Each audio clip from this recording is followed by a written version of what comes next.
Good evening, good morning, good afternoon, Penny folks. It's Mel Rich George Page, aka the Emperor of Female Bodybuilding Talk, coming to you live on YouTube. Well, folks, I hope you enjoyed your 4th of July weekend.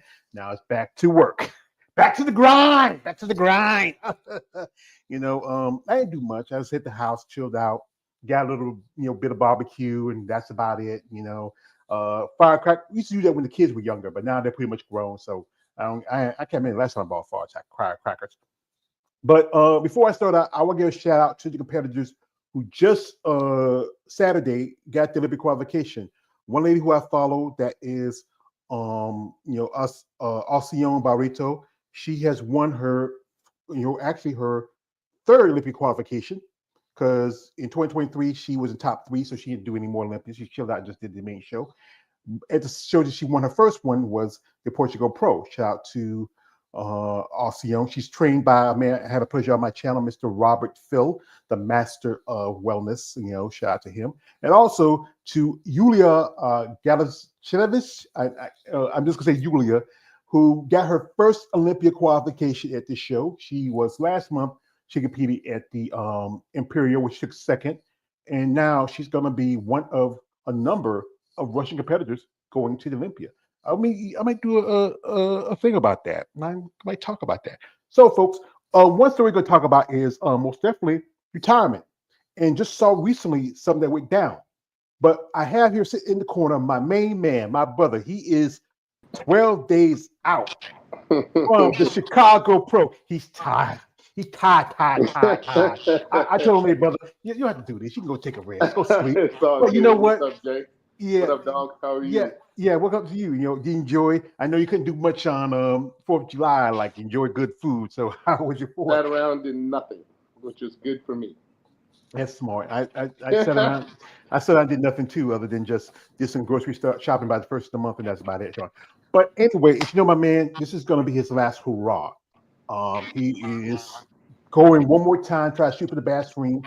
I mean, for get the Olympic qualification. He's doing Chicago, competing Open and Masters, and also he's planning on doing the Masters O, which is coming up in August.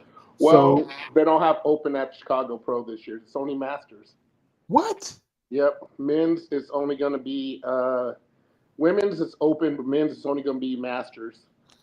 So I went to register last week, and I was talking to Tim, and I was like, when you go to click on the muscle wear to do your pro card and everything, and I was like, Tim, I said, I'm trying to click on Open, but it didn't show me all the Masters classes, 45, 40, 45, 50, 55, and 60. And so there's no Open. It'll be at the Tampa Pro where they have the Open and the Masters, but at the Chicago Pro, it's just the Masters show.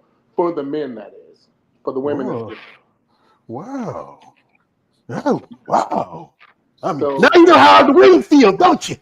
Yeah, well, it's one of those things I was surprised because every year I've done Chicago, it's always been Open, so I don't know if it's a logistics money thing. Well, because Tampa's 2 weeks after Chicago. Mm-hmm. So I don't know if it's that. I just don't know. So all I know is it's just Masters men's bodybuilding. So it gives me some practice. So, it's not cheap, but it gives me some practice. I mean, it's $261. I mean, we'll talk about that some other time, but it's $261 to enter a master's class at this show. Yeah, so, I know. That's crazy that you are an IFB pro. You have to still pay like you're an amateur. But we all know the reason why you do it for master because the fact it's not as popular. I mean, think about this. So it's $275 for, $280 something for a pro card. And then you're paying just as much to enter a show. So it's like, it's kind of comical, and like I said, that's a topic for a later conversation, for a later discussion. But, again, it's, Give him a second, my brother here. He has him will pick on him. He has that Obama Wi-Fi.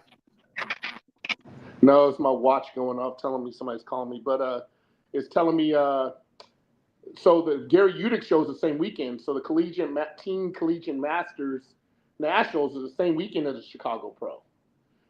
And I was reading it. Do you know how many pro cards they give out that weekend for that show? 150. They just had They just had the let's just do the logistics on this real quick. You give out 150 pro cards just at that show alone, yeah. and you times that by 275. That's just a lot of, and that's not including the entry fees that they pay to, get into the show. And a lot of these people do. When my client Bruce turned pro at this show last year, and he was in physique and classic physique. I think he was second in classic and first in men's physique. So, and I think it's like, I want to say it's like almost $300 per class that you enter. So, it's a lot of money, when it comes to, whether you're, teen, collegiate. I don't know the rules when it comes to turning pro as a teen or collegiate, but at the Masters Nationals, which all in the same show, that's 150 pro cards given out in 12 days. That's crazy. I just calculated that's over $40,000, per, altogether for each 150 of those classes. And then you're going to have people who's probably going to do 2 or more classes. So that's going to at least double up to maybe about almost $100,000, just about, I believe. And I'm saying from the logistics standpoint of that's how many pro cards are given out. That's not how many competitors, because I'm sure there's a lot more. It's way more competitors than that, because I think that show is extended out to like 4 days. So you got 150 pro cards given out between the teens, collegiates, and masters.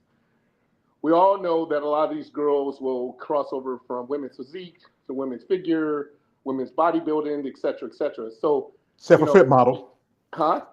Except for fit model. That's except for fit model, which is right, that you can't cross over. But again, it's talking to my posing coach yesterday, it was like, it's a lucrative business right now for, and Tyler's doing it right. From what I understand, he's looking at it, trying to raise the prize money for all classes, not just for bodybuilding, but for all classes, and we'll see how that goes.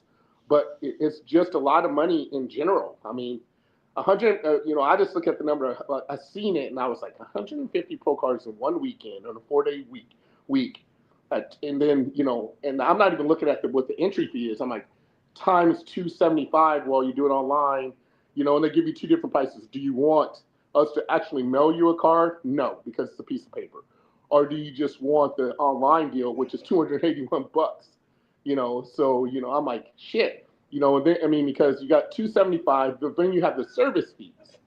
So you like the service fee is like, I don't know. So if my pro card was 275, I think the service fee is like $10. So it ended up being like 281. And then to enter the masterclass show, so you can't even enter or get your contract until you pay for that class that you're entering. So, Bruce will do 50 and over. I, of course, will do 40 because, of the Master Olympian and stuff like that. But again, that's $261 off the rip.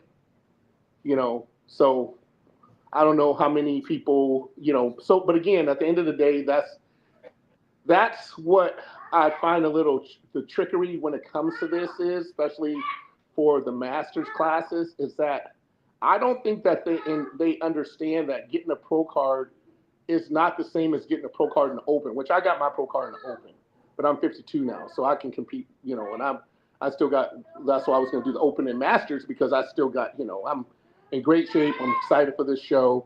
And I know what I got to take compete in the masters and open. How am I, we'll see what happens. But again, what the loophole is, this whole thing is them not telling you that, hey, you're a master's, but understand turning pro as a master's, that you're going to pay $250 or whatever, I don't know what, I think it was $250 per class to compete in the master's class. So, and getting my pro card and bringing my pro card and entering in that one class was over $500. So it's not cheap. So. Yeah, I know we just had the Universe just past weekend. I think I saw a lady, she won 3 pro cards. That's crazy. Yeah, I think she won one in, I think, open, one in, I think, 2 in other classes, I think one in another division. And again, how does that make sense? How, it's like, the rule should be if you turn pro in one of the classes then you turn pro in one of those classes. Now I understand that you entered all three classes, and I understand, but you can only, I mean, you're gonna buy when you go online to enter to buy your pro card, you can only buy one pro card. You can't buy three. But again, at the end of the day, I guess for your accolades, you can say you won three pro cards, but it doesn't make sense to me. I turned pro at Team U as an open competitor, but I don't understand the logistics of giving one person three pro cards. It just doesn't make sense to me because somebody's on the outside looking in, saying, "Damn, well that could have been me," And so I think that there should be a rule where you have to decide which class you want to take the pro card in, and like at nationals, is the top two get pro cards. So by default, the person who comes in second at Team U or wherever they're giving all these damn pro cards out should be the guy or gal that get the pro card in the next in to get the next pro card. But that's not how they do it. So it's unfortunate. Yeah. We have here a couple of comments. We have here our dear friend Nicole Strauss. It says, "Hey George," and he says also, "Hey Keith." How are If you? Nicole, if you like, you can click the link and join us if you want. Open guest. Also, we have Joshua Simpkins. He says, "Hey, what's up? What's good? Not much, brother. Appreciate you for coming to you." Also, Nicole says, "Good luck in Chicago." Thank Shout out to you. you, Appreciate Nicole. it. Yeah. And also, we Excited. got this from Damon J. Chicago Pro Show is coming up in a few weeks. Yes, we got another week or so. And also, this is from James Henry. Hey, everyone. And do you all remember female athlete Tina Lockwood? Yeah, I remember Tina Lockwood. It's been a long time since she competed. So, anyway, as we are talking about, the situation is that retirement, as competitors, this year we saw quite a few handful, and there's also a couple last years. Last year, after Olympia, Cindy Gill announced her retirement, 8-time women's figure champion in the Olympia, and then Chris Bumstead, now she retired from Men's Classic, but he did a show in Prague in men's bodybuilding. Don't know how long that's going to last or not. And then recently, Michaela Aycock, as you know, she was going through some medical issues. She announced her retirement. Anne-Marie Moon just about a couple of weeks ago announced hers, and also lady who I've also followed, Gemma Lancaster, announced hers. But this is one I'm going to jump off real quick. This one really got my attention because this one's happened just today.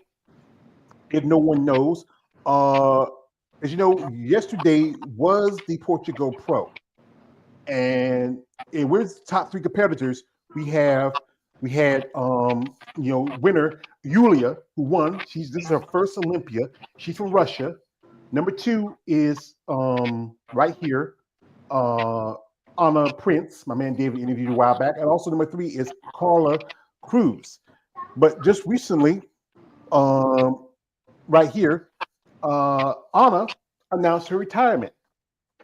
And Anna has only been a pro for about 3 years. Now, this is a little note she dropped, says, "Thank you so much for everyone who reached out to me about my retirement. I did not expect this level of response. It's truly touching how many of you have been following along and were inspired by me. I was not aware that the impact I had. Thank you so very much for having been part of that part of my journey. It's true that sometimes you only see what something was as soon as it ended. Beyond grateful for the great community here." And Anna is originally from Germany. Here she is hanging out with my girlfriend. I had put the I know I had to put Andrea in somehow. It's just I just love her. I think she's so beautiful. And I mean, I think she's in her early 30s. And just like this, you've been in the game for a long time, big bro. When do you feel is it time for somebody to say, you know what, it's a wrap for me? Um, I think when the body stops responding, like it should. Um, I had retired before without announcing it, and my wife had thrown me a retirement party and at our bar, and then I got in an accident and had to take 2 years off. So I was literally on bed rest for 2 years, and I just felt that I had something left in the tank. But this year I decided to give it one more go, and because of Master Olympias this year and all this other stuff, that it was to give it one more run and see what happens and go from there. So I think when the body stops responding, and I was the funny thing is I just had a conversation with a great guy at my gym today, and he's like, and I said, it's one of those things when you watch Rocky, the last one with Tolliver, he fought Tolliver, and he looks at Paulie and says, and because everybody always asks him like, why did you fight? Why are you wanting to still fight? He goes, because I have something little left in the tank. And I said, and then he looked at Paulie at the end. He goes, I think, he goes, the tank is now empty, and I think I'm at a point where the tank's not empty, but I have other things that I want to do in life, at the ripe age of 52. I have a daughter who's a softball sensation. I have a son who's a softball kid. I have a son who plays in MLB. Tina's still competing. So, I have a shit ton of clients that I want to deal with that have great potential and expectations. So I have other things that I just want to do in life, and that's nothing else for me improving this sport. And so that's why, I made the decision to do what I am. Everybody has their personal reasons, but that's the reason why, I'm doing what I'm doing. Yeah, I know that thing is also, I know when injuries happen, and that's sometimes one thing that forces those competitors out. Then the cost, because we often say like this, sometimes you have to steal from Peter to pay Paul. And what she did was she did 3 shows in the States. She did Pittsburgh Pro, which she got fourth. Then she did the Ultimate Classic, where she was third. The week after that, did Omaha, where she was fourth. Then she waits, takes some time off and chill, and then flies out to she's from Germany, and then she does the Portugal Pro a month or so, about a few months later. I was like a friend of mine. Her name is Melanie Horton. If you know Melanie, she's been a guest on my channel. We still keep in contact. She was hanging with Melanie in Toronto, just about maybe a couple of weeks before Toronto Pro. And she says, here says I beat I beat Olympians still not qualified. But here's the thing is, if you feel like you needed a chance, instead of doing Optima in Omaha, you could have did Toronto. No offense to my dear amazingly I interviewed Robin Mays, who won the show, who just turned 60 just last week, who's going to the Olympia, also do the Master O. But I think sometimes it's also about the will and the drive of the competitor. Like I said again, you had that accident, you were going to retire, you going on, you also you're doing your bowling and stuff like that. But then you decide to come back. It's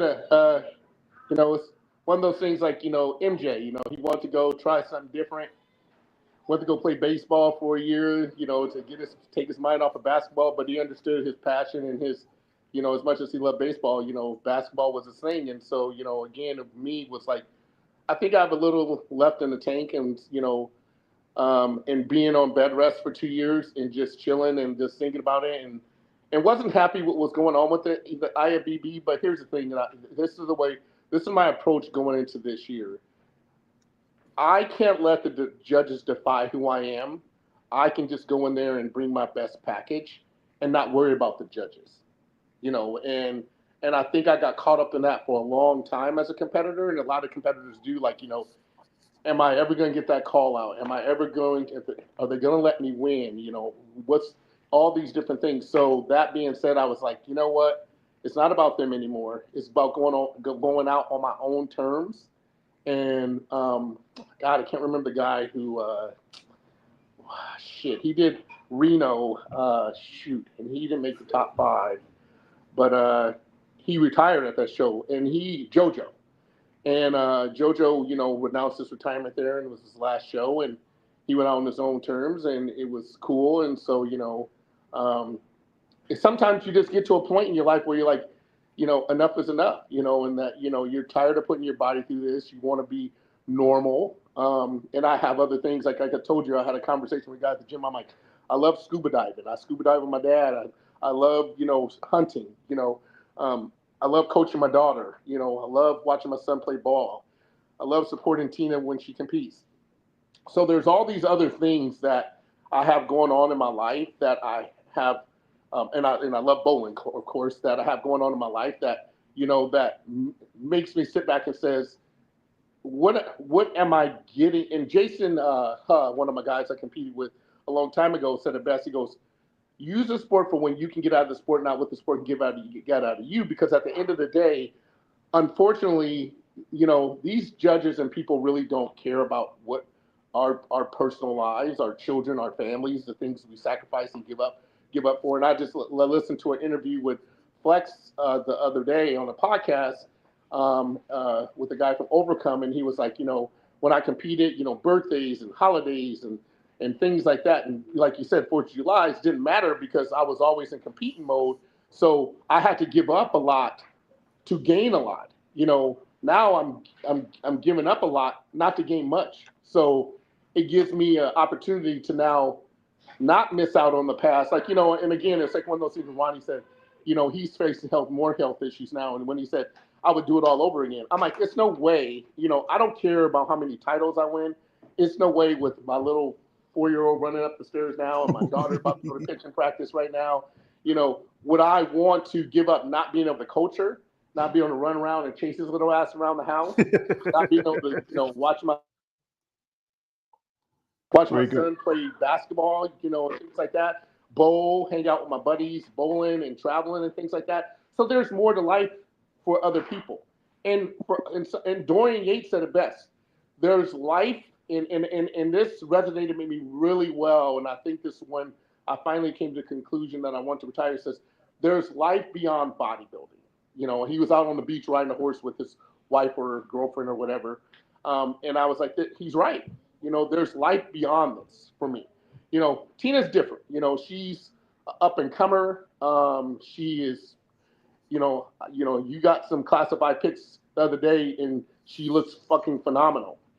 So, and she's fairly new to this sport of women's professional bodybuilding, where other girls who have been competing this for years, she's like even though she's been a pro for 5 or 6 years, she's still so new compared to a lot of the other girls who've been competing in this since I don't know, 15, 20 years, So at the end of the day, she still has something to prove to herself. And I know we've had this discussion about, why she doesn't do the Masters, because she's not a master competitor. I mean, she is by age, but she isn't by the realms of, she was 4th at Titan last year, which we all know she should have been higher.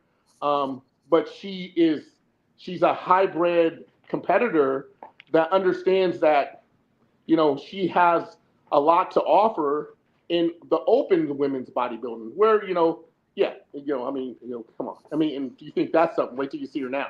I mean, people have no idea what you're about to get in store to see at Chicago, I mean, you've seen the pictures of her recently, and I just got pictures of her this morning. She looks insane. Like, those pictures don't even come close to what she looks like now. And I'm not saying that. I'm just, people will see, what the work she's put in, the embodiment of work she's put in for this show coming up. So, again, like you said, we haven't seen the athletes list to come out, and even when she said to me, we were driving to the gym the other day, she's like, hey, when the list comes out, I just want to make sure my name's on it, but I don't want to know who I'm competing against.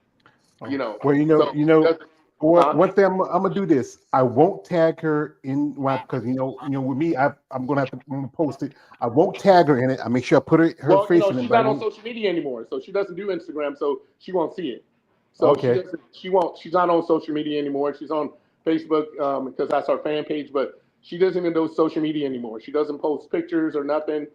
She's coming in this, excited for what the body of work that her and and we're both dedicating this show to Mel because Mel's in the hospital, not doing well. So it's a lot going on for us right now. So yeah, I'm so sorry. I see Tina want to speak for a second because I've seen her running around, and George, for a second, talk about Mel for a second. Yeah, because I mean, I'm so sorry about Mel. I mean, Yeah, she's been in a um, hospital for about 3 weeks. So it's been tough on us because she's our coach, but we still got to yeah. go out. How you doing, Tita? How you feeling? I know you and Mel are very close, and hearing this news is it's kind of a heartbreaker, because I had pleasure of talking with her, and I hope she's doing all right. Yeah, she's optimistic, but it's been rough. Um, she's been in ICU for 3 weeks, and they just told her today or yesterday that there was no way if she needed surgery that they could possibly open her up again. So she's not healing well because of her lupus. She's not healing at all. She's losing about 50 milliliters of blood a day when she should only be down to 15 for her to even move into just a regular room. Um, it's yeah, she's just the lupus has taken its toll, and her body's just been through so much that the doctors say that recovery, I mean, it will be forever, or it just depends on how her body comes around from that. But they wanted to go back in, but they're just not going to be able to because she wouldn't live through it. So anyway, Well, I would say my hugs and prayers to the both of you, and also to Tina. I mean, I can tell you how it feels when you have somebody you love be sick like that, and you can only do so much. Here we got my man Kale the Warner coming through. Thank you, brother, for coming through as usual. My partner Ace Spoon Coon, the man on the know. Also, we Hey, how have here y'all some doing? comments. Guys, coming. Hey, the comments here. We have here some comments here. We got here from shout out to Nicole. He says this. He says, Keith, I follow you on I. He says, they says sorry. He says, Thanks. I follow you on IG. Also got my man David J shout saying this. He says, it's crazy. Anna is retiring. Yeah, we're retired. Also, we got here from my man here, David J says, Andrea Shaw guest poses are always spot on. I remember when I saw her guest pose in Savannah. I mean, it's just beautiful. And also, my man Damon J says, uh, I already miss Anna. Well, that's how it is. She's not like she's dead. She's just stepping away from the sport. And that's the thing is that a lot of competitors do that. I mean, I remember a few years ago when Linda Murray retired. That was back in I think it was '96, and then she came back and competed for 3 more years, and then she retired. That's another example of we know and see competitors who like took a step back. Flex did it. He took a step back from open and switched over to classic. And I think with a lot of competitors, sometimes it's about timing or maybe just they need a break to Yeah, let the Flex body has done breathe it. and Flex heal. has done it. Kevin LeBron's done it. Some guys who just I think Flex went to classic physique. Kevin did open. Because people, and again, at the end of the day, what I look at is we want to go on our own terms. We don't want to be like, I'm just tired. I'm tired of the rules. I'm tired of getting cheated. We all. I think at some point in time we come to the conclusion that we just want to go on our own terms. And I can't, being a three-time runner-up at USA's and Nationals, and I could have quit then, but I'm not a quitter, But again, at the end of the day, it's like, who defies me? Is it the judges that defy me, or is it me that defies myself? And so, me defying myself, the easy way is like, just walk away from fuck the IFBB, fuck the NPC, blah blah blah blah blah, this that and other, or sit there and say, do bring your best package, let it be judged, and let the cards fall where they may. And even I reached out to Tim, and even Tim's like, I'm excited to see you back on stage. I seen Jim Mannion at Master Nationals last year when Bruce turned pro, and he was like, and I had been really quiet about what happened to me that the last couple of years, and Jim had some health issues that we just talked about there, and he looked amazing. But I think people just, because he could have easily like stepped away and gave the reins to Tyler and Steve. But again, at the end of the day, I think when it comes to retirement in anything in life, you want to retire. Some time catches up with this, and sometimes you get tired. But I think some people just want, and in this sport in general, I think you just want to go out on your own terms, and that's why people do it. Yeah. We have here a comment from a man, David J. He says, Anna Lena Prince braids are like her unique trademark. It was a great contribution to presentation. Also, a brother here, Raheem Hamilton, and hear him from a while. Raheem says this. He says, as an athletic, you want to lead on top. You never want to outstay your welcome. Hello, LeBron James. And also, one more from man Raheem. He says, uh, once John Elway won back-to-back Super Bowl, he said, I'm hanging it up. Yeah, that's a good example. One I example was was on those Tom. teams. Yeah, yeah. You were there, and you Yeah, remember Tom Brady did it, but then he yeah, does. He said like, you know what? I'm going to come back one more time. And then there was this last football they felt it for was it $10,000, something like that. The guy who bought it paid so much for that, and it's pretty much like a $40-50 ball. yeah. But it's Tom Brady. Tom Brady. But I say this: Tom Brady. He says, "I'm going home to my wife that looks like a dude." I'm just they're not even getting it anymore. Here we get here from a man, Damon J. Shout out to Damon. You guys listen. Perhaps picking the right show sometimes pays a huge factor of potential getting a chance to win and qualify for the Olympia. Anna could have done Toronto Pro and won that show. I said that earlier because she was doing some shows back to back, but then those shows did not get her the qualification. Also, Raheem Hamilton, your girl Natalia Korleva, just just said that she's doing a show soon in the fall. Don't know which one. So I got a get it. question though. Yeah, go ahead. Yeah, why is she retiring, Anna? Because she just did 4 shows. I don't know if anybody knows. Well, probably personal reasons. She,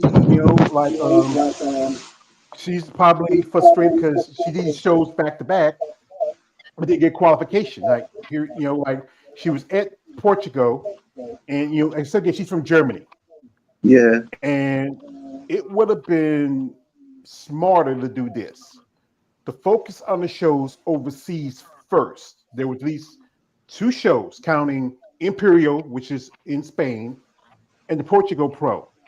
And also, she's from Germany, and Dennis James, he's promoting the Europa Championships in Germany.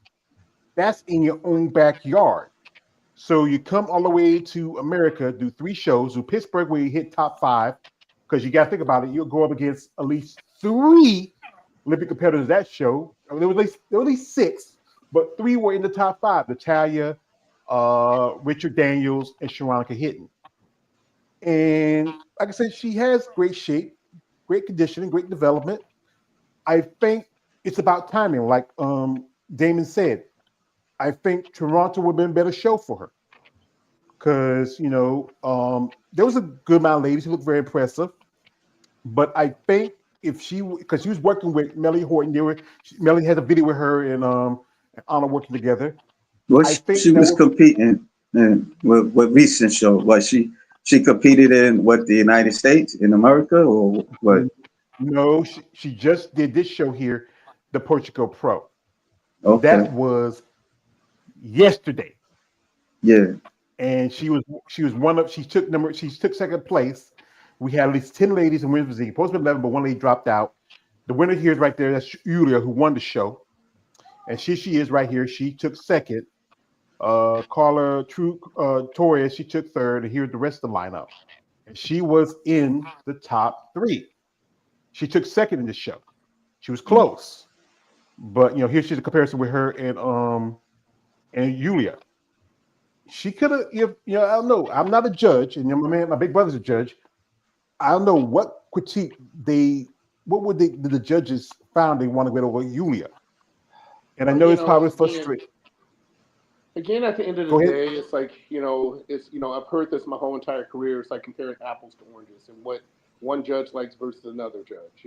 So you know, I can't imagine being into any of the, especially over in Europe, being in these guys' heads or minds or what they're thinking. And again, you're talking to a guy who's been a three-time runner-up at the three biggest amateur shows or the two biggest amateur shows in the country, and still trying to figure out like, what do I need to do? I mean, and sometimes they give you generic answers, even as a pro. Where I was, I think, fifth at the Chicago Pro or fourth at one year, and Gary, my trainer at the time, Dave Kalick, went up to him and was like, "What the hell?" And he's like, "You need bigger shoulders." And he looked at Dave and he looked at Gary and was like, "Are you fucking serious?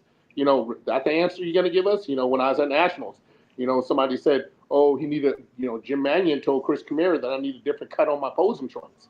And so I don't, like I tell people as a judge, I am a very authentic and transparent person when it comes to athletes, giving them the true and right assessment on their bodies, because I know how it feels to not be given the truth about what I need to improve on.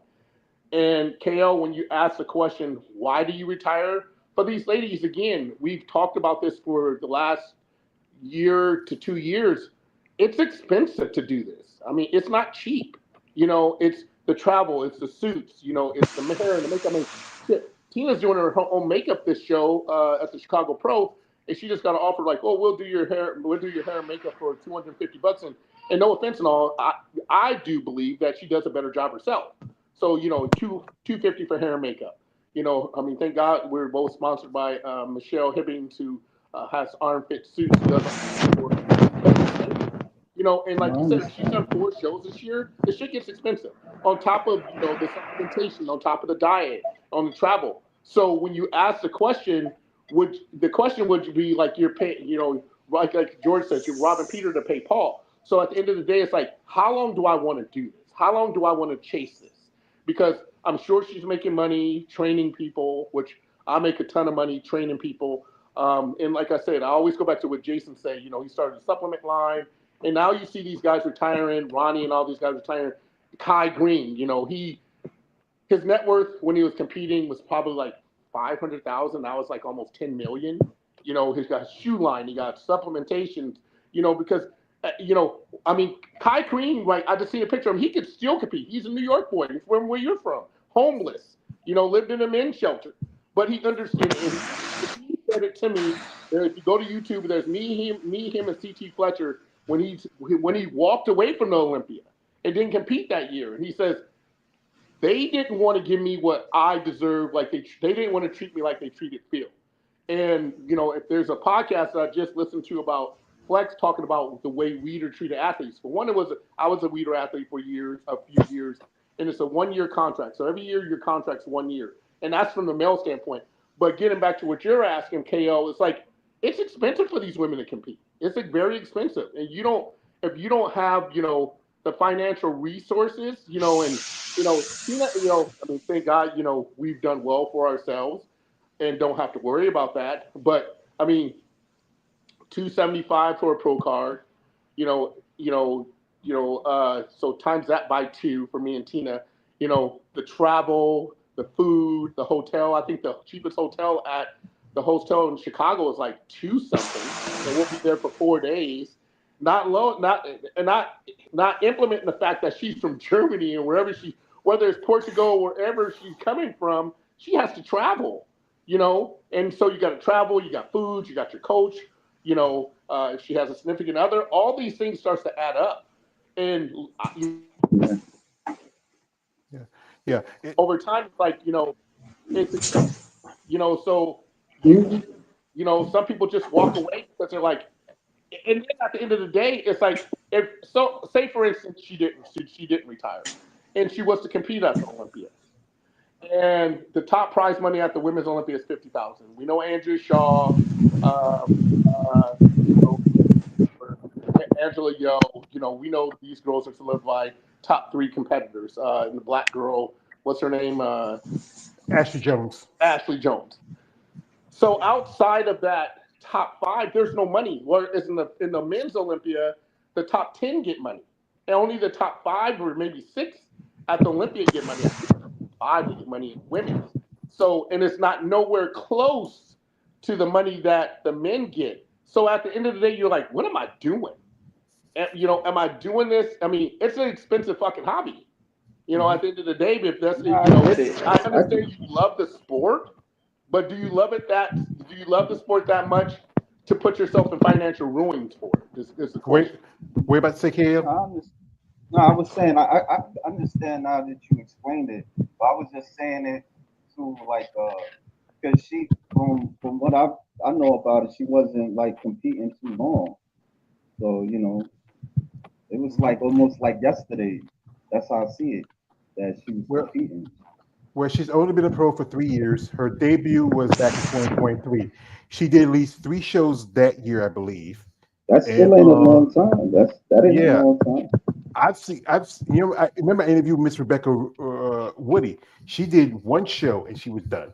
Yeah. We have known ladies who have got their pro card and they say it wasn't worth for them to be competitive as pro because how much it costs for Are you them to talking be. about Rebecca from here, from Kansas? Yeah, yeah. Well, here's the thing with that. Some people get honorary pro cards. Let's just face it. And and for a lot of people, it's more of a marketing standpoint, like to have IFBB on your name as a trainer, and people looking for clients, which not everybody should be training people for shows, because not everybody has the knowledge and education. And I've seen her. I know of her. I know she's in her late 60s or 70s or what, early 76. 76.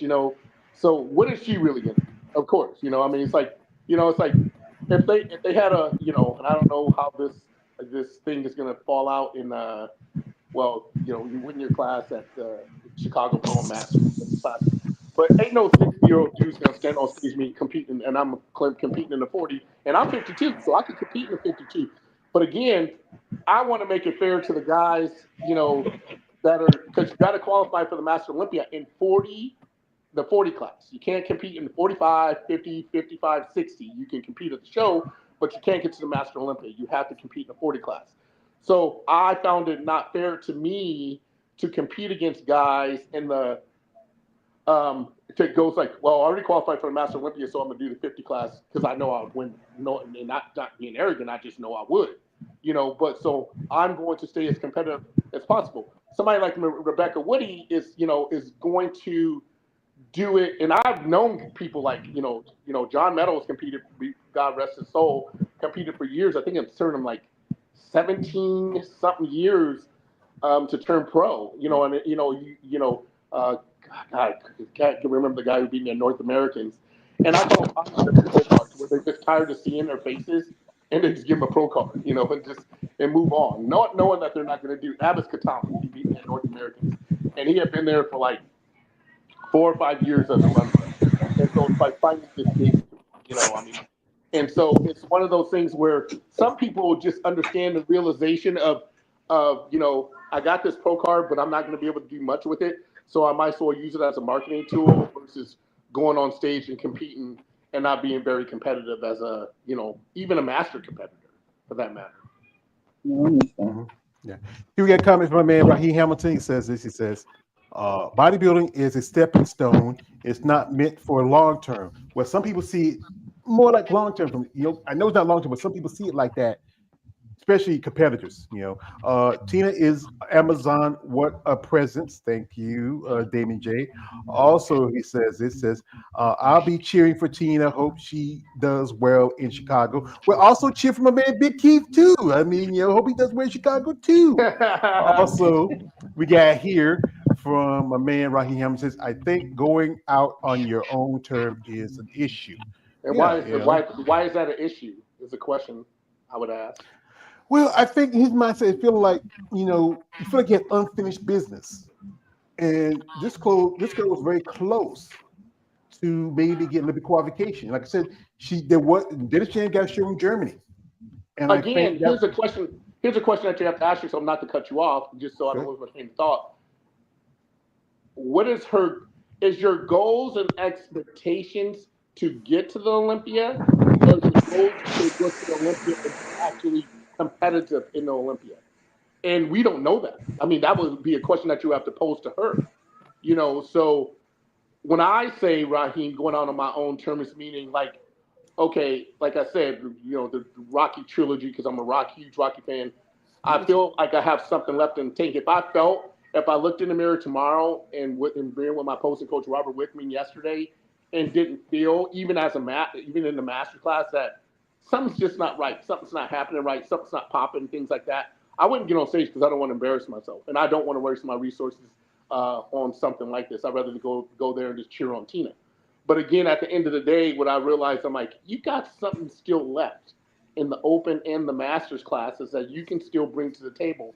And I think, and I know my body, because after all these shows are over in August, end of August, I'm having a SI joint infusion. So I'll be in the hospital for 2 days where they're going to put 3 screws in my hip. And I know I'm done, so I've battled through a lot of injuries this last year to get to where I'm at, but I know my body has taken a toll. And when you look at people like Ronnie Coleman, when you look at people like my big brother Flex, and you look at, me and my posing coach yesterday, I was like, he Googled, how did Sean Roden die? Sean is one of my boys, heart attack. Cedric McMillan, one of my boys, how'd he die? Heart attack. We also have to understand the risk factors that go into the sport, especially for women. So, and what they have to put their bodies through to look the way they do. Guys, we have natural testosterone, this, that, and other. It drops it, this, that, and other. But what these women have to put themselves through to get to where they want to be, at the end of the day, KL, answering your question, you got to say, how long do I want to do that? How long do I want to put my body through this? Whether it's 3 years, 2 years, because some people, like I told some people, I said, if I would have knew going into this sport what the politics and the logistics was to the sport, I don't know if I would have ever competed, because I'm a very competitive. And like I said, I was talking to a guy at the gym. He's like, it sounds like you're good at everything you do. I'm almost a pro bowler now. I love the scuba dive. I love the hunt. I'm very competitive what I do. So when I fucking lose, it mind fucks me, because I'm like, I start questioning myself. I've always been good at everything I've done. And now I'm like, why am I not having the success in this sport? Because I know I work my ass off that I have in other sports. Now, when it comes to women, it's a whole different entity. Like, the PEDs, because it's real. These women don't look like this for no reason. The diet, what you're giving up, relationships and all these other things to get to where you need to be. And some people just like the risk versus the reward is just not worth it at some point in time. To just like, it's like Lori came on about the Master Olympia. Remember when she went to Romania, and it was like 30 grand for her to get there, right? And she placed 10. Well, you got to step back and says, what can I do with that $30,000 besides coming to the show and placing 10? You know what I'm saying? Flex Wheeler in his podcast said the first 2 shows he ever did, Ironman, he would win 10,000 at the Ironman. He would go to Arnold, win the Arnold, was 80,000. That's more than his parents ever seen. But that's not the same. And the money has quadrupled for men, and it's gotten better for women, but not nearly as close as the spectrum from men to women. So if I was a woman, I'd be like, and I was in a financial, and again, her financial situation. What is her true goals? What is her health? All these things that we have to weigh versus, oh, she's only been competing for 3 years, this, that, and other. You have to weigh all those entities in. And I know that as a competitor, because that's what I look at as a male bodybuilder who our industry makes quadruple, like I said, the money that women make. So you have to also look at those things as well, KL. That's all I'm saying. Yeah. Here we got a comment from a man, Raheem Hamilton says this. He says, shout Raheem, he says, the NFL pushed Tom out after his Super Bowl with Tampa. Hey, whoever, he could have. And also, this is for David J. He says, I always thought the turntables on the stage is coolest thing at the Portugal Pro. Yeah, it's pretty cool. Also, we have here from, shout out to my man Josh Shimkins. He just said this. He says, yeah, I agree, David J. I thought the stage was awesome. That was really cool. Yeah. I remember one time they played like the Godfather theme one year. I think for some of the ladies. Like, it was pretty cool. Go ahead. Also, this is from my man, shout out to my man, Raheem. He says, Keith, I thought you changed your Obama Wi-Fi. Bro, I'm not on the bus taking the subway. It's my watch going off, so I have to, people are calling me, clients are calling me, so Well, maybe all right. I don't know. I think I got hacked and I get all these spam calls all day long, so it's been pissing me off. I'll be in the middle. So I have to actually now when I go to the gym, I have to turn my airplane mode on so I don't get all these goddamn uh, scam calls. I get all these spam calls. It's been pissing me off lately that I just answer the phone. I'm like, what? And you get some person on the phone who don't speak very good English and all this bullshit. And Hey, and I'm the, actually part of a lawsuit with AT&T because my account got hacked.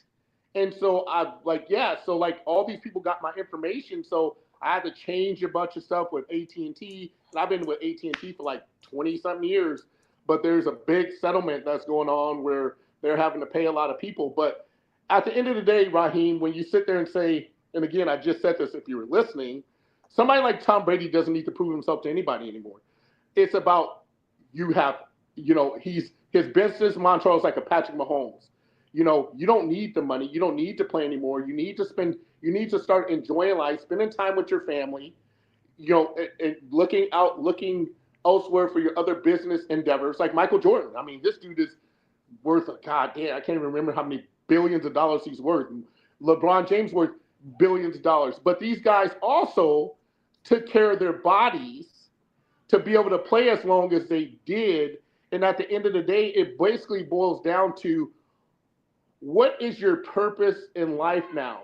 Okay, I'm 40 years old, 41, 42 years old, playing NFL, playing longer than anybody else. I haven't got to spend time with my family like I wanted to. I haven't been able to do the things with my family. So it makes you sit back and be like, okay, I need to start enjoying life. I think one of the things with LeBron is that his son now plays in NBA and he just wants to play with his son, see his son do well. But again, pushing, the NFL would never push Tom Brady out, Raheem. It was one of those things where it cost him his marriage, for one, because he said he was going to retire.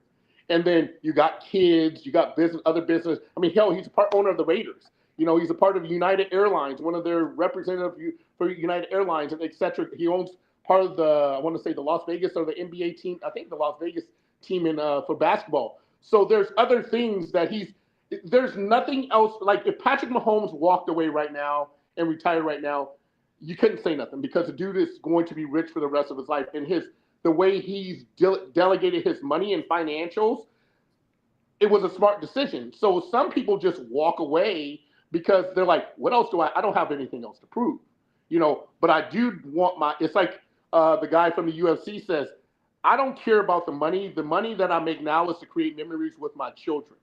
And so he goes, it's not about the money to me anymore. It's about creating the memories with my children. And that's what people have to understand. A lot of these guys and a lot of people who are competing are sitting here saying that they just want to enjoy life and they just want to enjoy life and enjoy their families and just live normal. And that to me, and for me, that's what it's about. And a lot of these other guys, that's what it's about as well. Yeah. Here we got a comment from a man, Damon J. He says, shots fired. Raheem roasting in the comment section. Also, Raheem says this. KL, Jim Brown played in the NFL for a short time, left the NFL with a winning record and a championship to do moves. It happened all the time in sports. Yeah, it's true. Also, we have a comment for Raheem from Damon J. Raheem Hamilton. Wow, I'm impressed you managed to watch any entire sports game and still have the time to compare it to women's bodybuilding. That's dedication. And also, he says, what do you mean? And I'm not gonna go into details on it. Also, shout out to my man Damon J. He says, oh, good luck, Keith, too, at the Chicago Pro. Appreciate it, Thank bro. you. And also, yes, just talking back and forth. He says Keith AT is an issue. Yes, very much so. Yeah. And also he says, Keith, the rules has changed in the NFL and NBA for players to play longer than they did in the past. Yeah, because and also this is one more from my man Damon J. Shout out to Damon. He says, Raheem Hamilton, women's bodybuilding has its own unique aspects. That's true. Because I think one thing about the thing is that she has a boyfriend. She's still young. Other competitors do have life outside of that. Some they did it because, one thing, especially the women, they like remember Hell said this. One thing she regret that she didn't do while she had the opportunity was to have children, to have a family. And there's quite a few ladies in the sport that missed that window. Now, one of one of two Miss Olympias who had that, well, I would say three, who had the opportunity to become mothers is first off is Corey Everson. She'd adopted, but she is a mother. She adopted. Another one is a lady Kim Zavetsky. She had two boys after she quit. And they're And studs. another, yeah, and also another is Yaxino King, but she had a son before she got into bodybuilding full time. And that's the thing is for women is that society will look like this. Men are allowed, like this is I'll point something out. Like two actors that I know that they were for a long time. They were the bachelor type. They were dating, running around these girls, but eventually it settled down. That's Warren Beatty and George Clooney. They waited till later in their life. Like I think Warren was like I think Warren was in his 60s before he married his. No, I think he was like in his 50s when he married his wife, Annette Benning, and they have kids. And I think same thing with George. I think he was in his early 50s when he settled and married his wife. But women don't get that same allowance when it comes to settling down, and because you have a certain amount of time between your 20s and to your 40s, so you want to ever have kids. And then it's high risk at that point in time. Yeah, because I think you said you just often problems with issues because your child might have some birth defects, some say autism, and also some other things. Here we go from a man Raheem. He says, question: where in bodybuilding does it says you can't have a life, have a family, and while doing the sport uh, that you love? Well, good example right here. My man Keith and his wife. They, like what? It's like you, uh, we have four active children, and like I said, one place that just signed a big deal with Hampton University, he transferred from Hawaii. The other one place just re-signed with the Yankees. Kansas is the next Najee Kennedy. If you never heard of her, she's a cessation from Texas Tech who signed her second seven-figure deal with Texas Tech, making over $1 million a year playing softball. And Tina just walked out the door because Kansas had pitching practice at 5, and then she goes from pitching practice. And so, to answer your question, Raheem, you can. It's to finding a balance. Tina just walked out the door with Kansas to take her to pitching practice. That happens at 5. She has pitching practice for an hour. Then she goes to velocity and hits with my head coach because I'm the assistant coach of our base softball team because we have the World Series coming up this weekend. And so I'm a coach. So Friday through Sunday, when I'm not at the gym, I'll be coaching our 10U softball girls in the World Series here in Kansas. So there's a balance. You just have to find it. We also have a 4-year-old as well. So we also, I train clients. Tina runs our bar. So you just have to find a balance, and that's what makes us,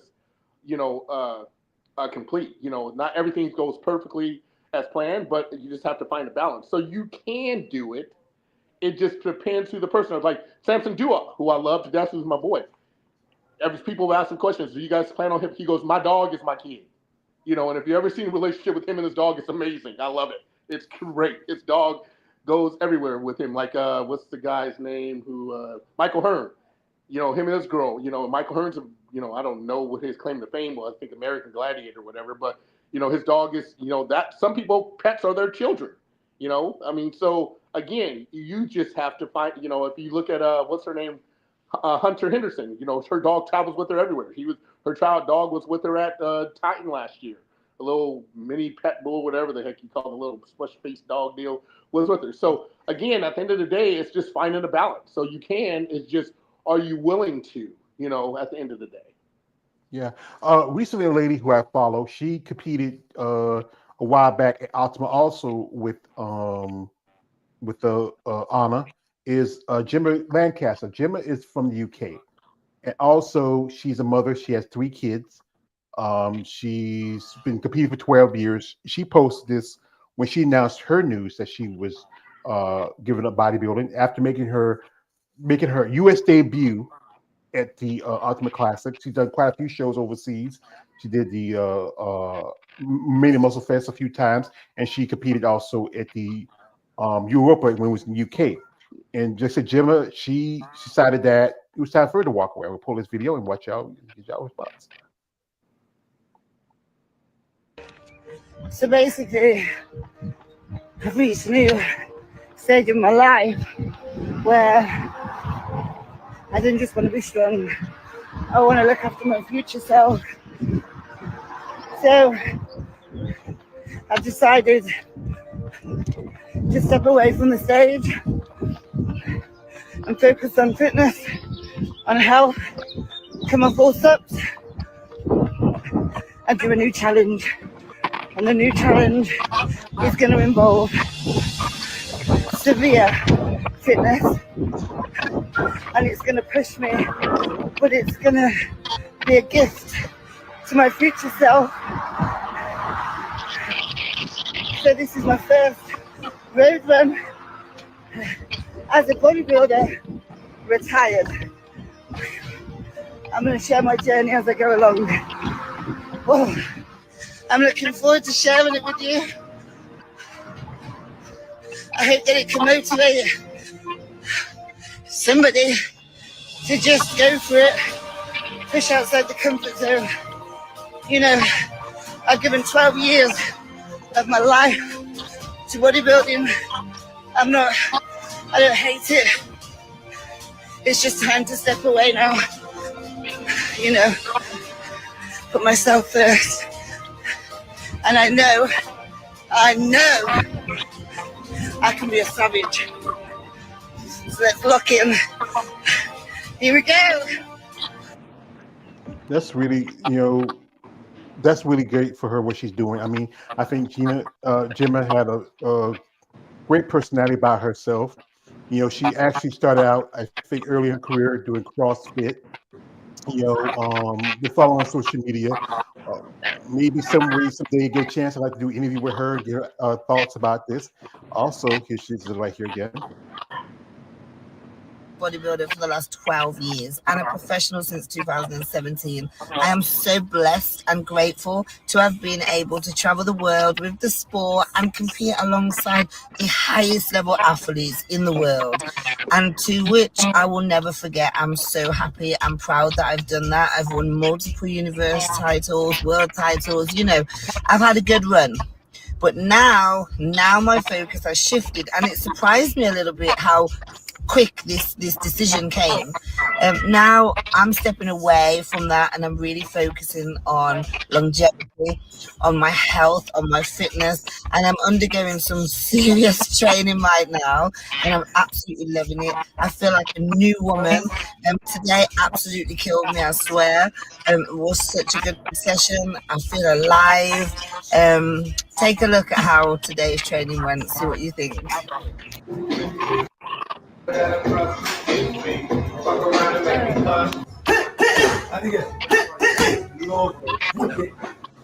There you go. Roll again. With the feet down, you do. There you go. Nice.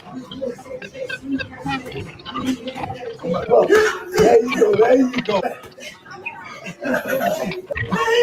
That's 8. Come on. That's 9. One more. Time. Lovely work. Don't quit on me. I mean, that's doing this really, that's a new level what she's doing right now. And especially, you still have a lot of muscle mass. And it's going to take a lot of time to whittle it down to a level where it's more comfortable with your body, especially if you're doing any kind of like boxing or any kind of stamina kind of training. Well, it boils down to simply, doing what you love to do, and, if your heart's not into it, it's just like when I go to the airports and I see all these people with, from TSA with their shitty ass attitudes, I'm like, you can find a different job. You can do something different. You don't have to do this job. So like she's saying, she's doing something that she loves to do. She's we're all grateful to not. I mean, it's easier these days to get a pro card than when she was competing and I was competing. Than the new era of bodybuilding and competing. And don't get me wrong, it's still hard work. But again, at the end of the day, like I was saying, you want to go out on your own terms, and you want to walk away saying, you know what, I just didn't quit. I walked away, got what I needed out of the sport.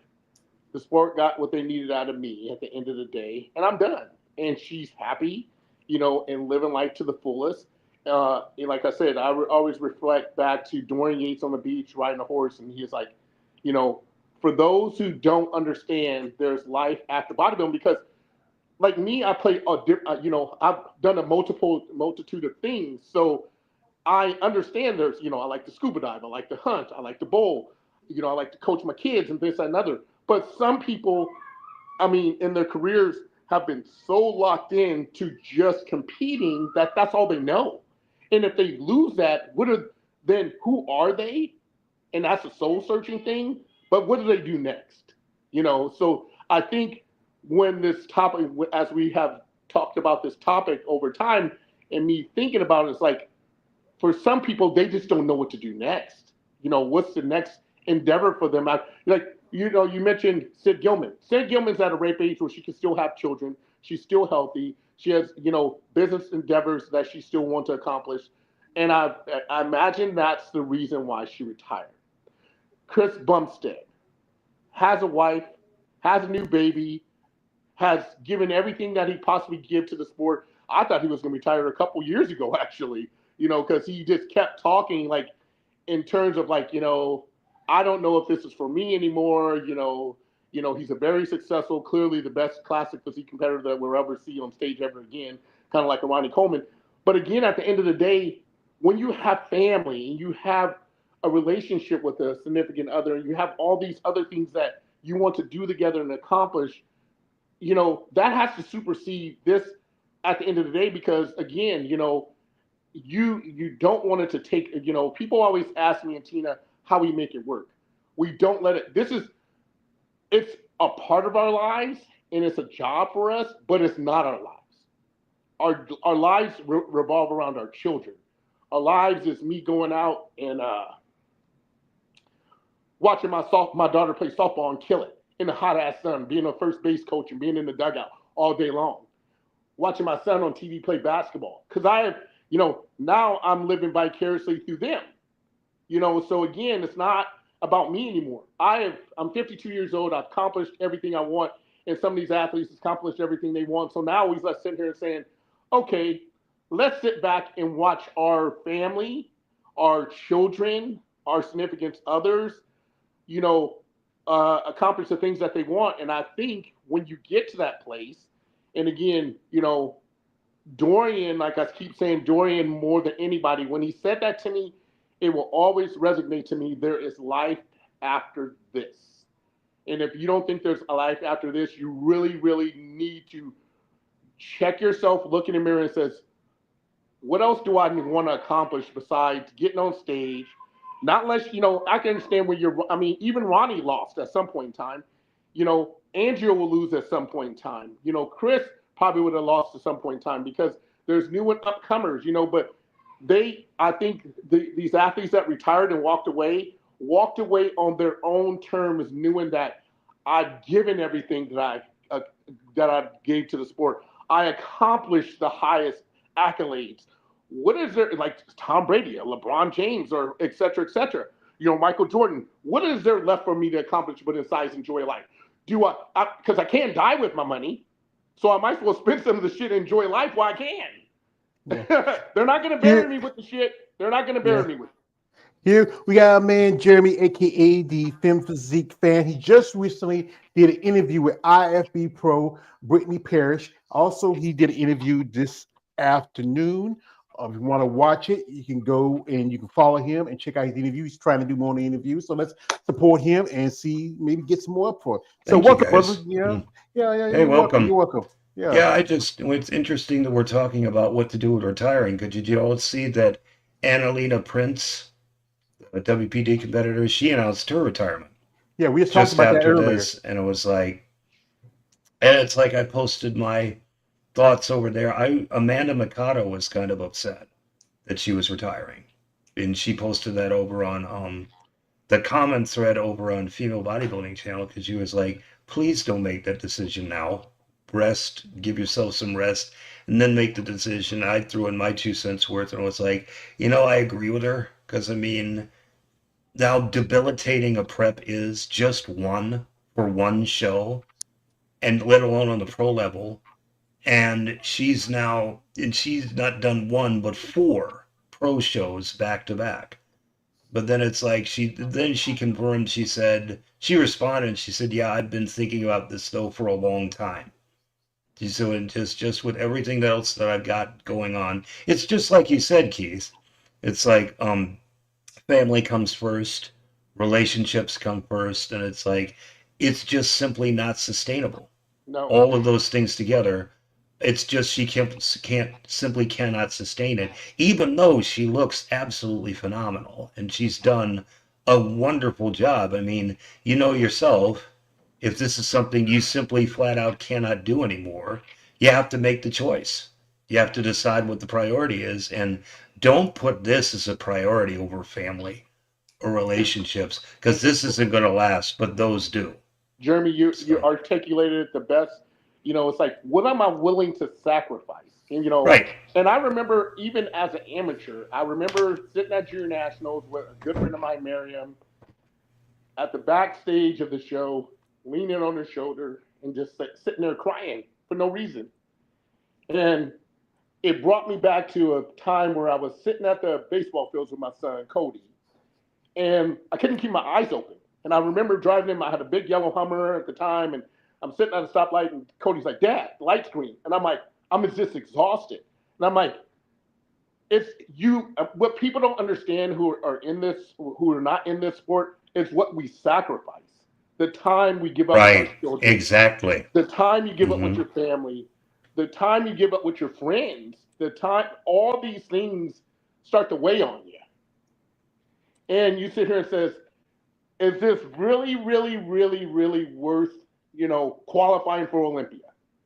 To Right. go there and I don't care if you're the current Samson Dua or the Ronnie Coleman or the Jay Cutler or the Phil Heath or the Ronnie Coleman. Nothing's guaranteed.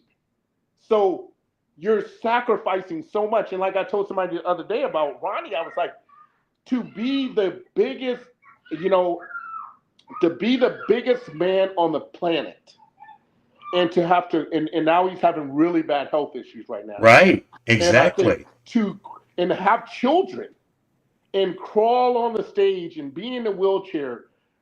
I understand winning titles and winning championships put your family in a good place. But at the exact same time, Ronnie has 2 degrees, master's degrees in economics and finance. He was a successful police officer, so he could do other things. I understand, if you got to listen to the podcast with Flex talking about, how he went after the money versus, when he knew Ronnie was going to beat him in '98 is when Ronnie was in the second call out and Ronnie said, I just signed a contract with Weeder. Because there's no loyalty in this sport. And that's what we have to understand. There's no loyalty with the IFBB to any of us athletes in this sport. So it's like Jason Huss said it best, and he beat me at USA's in 2011, and by 1 point. And he's like, his article was, I give so much to the sport, but get so little from the sport. So I'm sacrificing my family time. I'm sacrificing my health. I'm sacrificing my relationship. I'm sacrificing so much for this sport to not give me half the things I give into the sport. And that's what people have to understand. And I get what she's saying. It's like, again, the only way that we're ever going to know the true reasons, and it sounds like, Jeremy, you kind of got some answers. It's like you said, it's sustainable to do it for so long. And she's only been doing it for 3 years. I've been in the sport I've been a pro for 12 years, and it's tough. Mm-hmm. It's super tough. So again, at the end of the day, we all got to sit back and say, why do these athletes, and I know my reason why, because I have a family and I have things that I want to see my daughter accomplish. I have things I want to see I want them to be better than me. And they're not going to be better than me by me sacrificing my time in the gym and the things that I need to accomplish, and that's being selfish as a parent when I've already played in the NFL. I've ran professional track, and I do all these things and missing out on this time with them. I just, at the end of the day, some people's values and morals are different than others at the end of the day. Right. Yeah. Yeah. We have a comment from a man, Damon J. He says, any idea from anyone who think will either who will enter into the Chicago Pro in women's bodybuilding, other than Tina? Like, who do you think could possibly join the list, compete at Chicago in 2 weeks? My man Raheem says, I'm coming on soon. So you want to come on soon, brother? You already know. I can't think of anybody. I can't think of anybody else. I think maybe I've seen her training. Maybe talked about earlier. Hunter Henson might be, because she took second last year. Yep. And she won the Titan show. She beat Tina at Titan. And then maybe, I don't know if she will do it. Maybe Christina Mendoza, but I think she's going to focus on the Tampa. That be because she won Chicago before, and she might try to go back for a title. Now this year, that you don't have to worry about Michaela Aycock. That's one person that's also, she hung up her posing suit. And if I feel like Michaela, she doesn't post a lot of her workout videos like she used to. She's posting like her stuff when she was mostly working on the farm and stuff with her family and with the cows. But now, has she officially announced her retirement? Michaela did? Well, I think she did. Okay, I just didn't hear it. Yeah, it could be. Maybe I think maybe right now she's maybe on that hovering stage. And remember a few years ago when her friend Dallas, your friend too, when he killed himself, she took a step back for a year or so. Yep. And then she came back I think a couple of years later, and that's when she switched from physique to women's bodybuilding. Yep. Yeah. I haven't heard of anybody else commit to this as far as women's bodybuilding. Well, for women's physique, Anne-Lorraine Moon has announced. No, who commit? Well, I thought Anne has retired. Yeah, Anne has. Oh, I thought you were saying. Oh, yeah, you're talking about Chicago. I thought retirement. I don't know either. A lot of ladies keeping it close to the chest. Well, again, the list doesn't come out. From what we were told, the list doesn't come out till next Monday. It comes out early. Yeah. I just did all my paperwork Friday or Saturday. So the list doesn't come out till, and it's gonna be a great show. It's gonna be because I have actually a competitor, Margie, who is close to 60, doing the Miss International. She looks phenomenal in bodybuilding. And I told her she needs to go into. She was in women's figure, then she changed to women's physique. But yeah, she's bringing the heat when it comes to women's bodybuilding. So in her classes. So I told her, I said, and then Tina looked at her and said, well, then we can be competing on stage the next day, because if you turn pro, you can compete with bodybuilding the next day. So, again, I think, it's one of those things where I don't know about this show as far as the women are concerned, because, and you're right, George, I think Christina would probably do Tampa, because I think her boyfriend, Joey, will probably do because he's an open competitor, would probably do the Tampa, and they would do that together. But it's been crickets, and I know Tina gets a little mad at me when I announced. I said, but I said, Tina, you've seen pictures of her, George. Ain't nothing changing. She's just getting harder and better, as she goes along. Yeah. And, she's ready, and this is her, coming out party from when she won the Miss International 5 years ago, and so she's excited. So again, at the end of the day, like I said, you can't troll. I mean, and see who's competing. You just show up and be your best, and that's all you can do. Yeah. And sorry, go ahead. Also, my man David J says, This says, I think Hunter Henderson is doing Tampa. I think, Yeah. I would say Chicago would be a better bet. But if you're not in the way, then that team is the way to get to the Olympia. Right. Like There's most, go ahead. the one thing that's intriguing to me is what's just happened within the last month is with IFBB Pro Austin Carr coming up clear out of nowhere and saying, hey, I'm interested in adding pro women's bodybuilding to my lineup for my show in November, which is the Steve Carr Las Vegas Classic. He said, if I get 5 women to compete, if I get 5 women to commit, then I'll add it. And apparently he got the 5, Chelsea Dion being one of them, because he's now officially added it Well, to think about the lineup. But here's and Christina all in Vegas. right, and that's what I brought that up to Linda Murray and Isabel Tabarrell on their show on Olympia TV, and Chelsea was a guest, and she said, she responded to us and said, if you make this happen, sign me up. So she's already in. Andrea Shaw is now going to be the guest poser for the show for the NPC, but also I talked to Brittany Parrish, who I interviewed yesterday, and because the thing that's going to be interesting is how that show affects Romania, because they're the same weekend, both the Steve Carr show and Romania. But now it's like, how many stateside competitors who otherwise have not made any commitments yet would rather go to a stateside show, because this is also now a Miss Olympia qualifier for 2026. Yeah. So it's like, this is like, he's also got, for videography, I think he's got Gilco Productions, Mitchell Gilbert. He's got a live stream now with Center Podium TV. So it's like, this show is growing. And it's like, that's what's so intriguing to me, because Brittany Parrish was originally going to go to Romania, but then I DM'd her directly and I said, hey, are you aware of this alternative? And she changed her mind.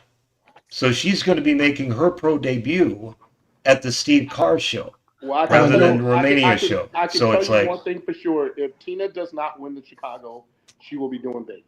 I can Okay. tell And you. also, sick advocate, that's also the Grand Prix that's in September. The Yep. Grand Prix that's in September. The Titan. I know a lady who I interviewed a while back, Leslie Wirester. She's gonna make her pro debut. She announced it. She said, George, I'm not saying anything else till I announce it officially, because she announces that's gonna be her pro debut. She's in Arizona, and that's the great show. I think I was talking to a couple of ladies there. So hey, you heard about the show? We might have more than 5. I think the thing with the Romanian Most Defense, I hope it doesn't hurt it too bad. I think you're going to see maybe mostly a lot of European competitors, because rarely ever see other, maybe like, I think Mela, she's done the Romanian Most Defense a couple of times. Boswell. I think with Shauna, she's going to do the Masters Olympia.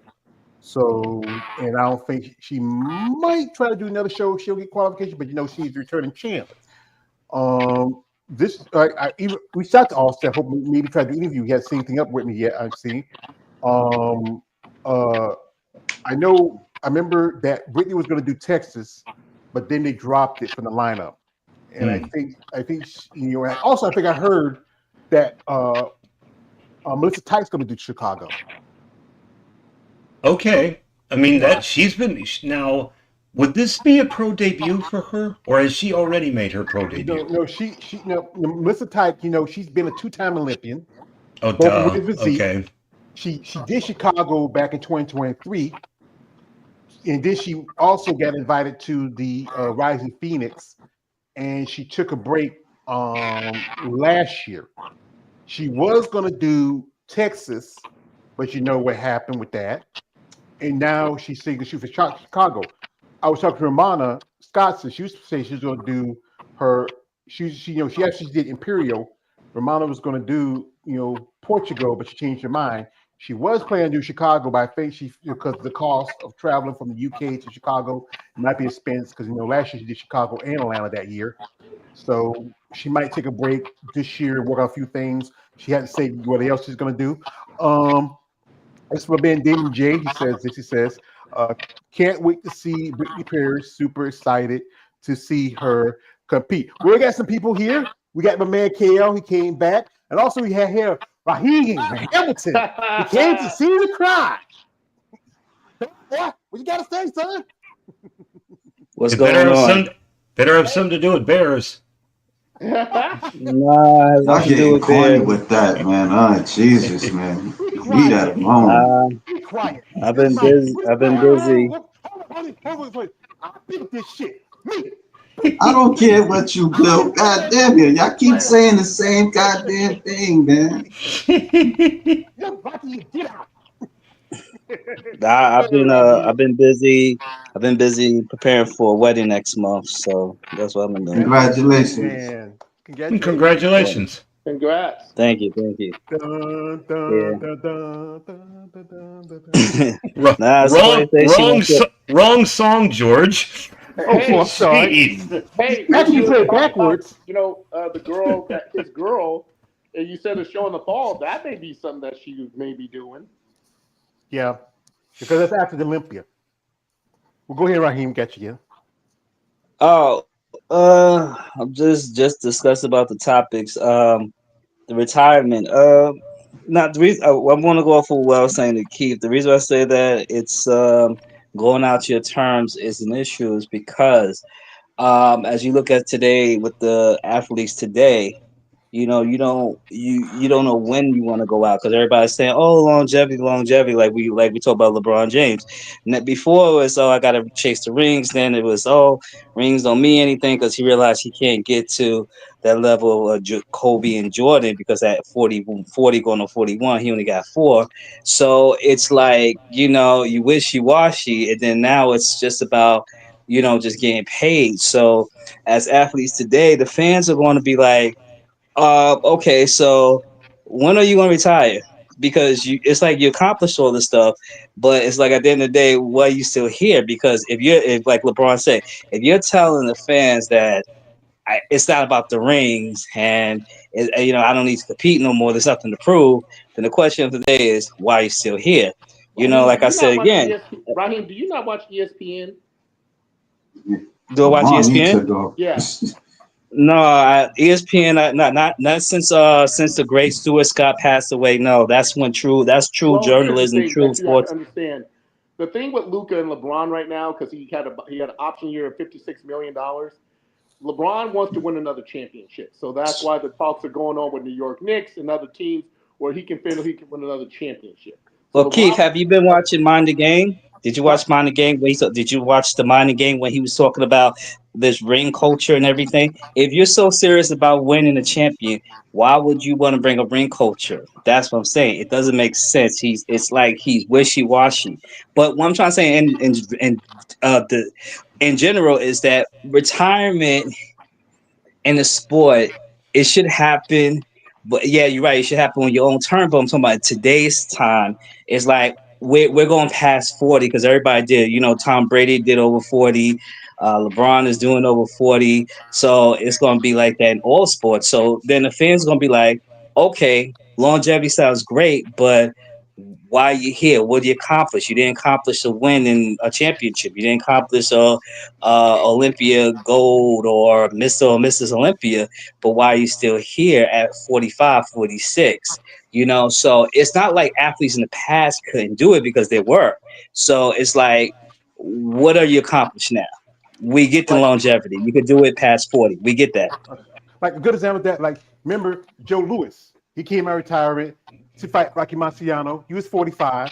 Then he got beat. Rocky he was like 50. But kind of pulled from Come to America. That's the thing about athletes. Sometimes you take that step away from a minute. And like my man Keith said earlier, when you watch the Rocky movies, where you want to see one more try. Remember, Jimmy Connors did that years ago. 20 years ago, he came back and he kind of just had a second win.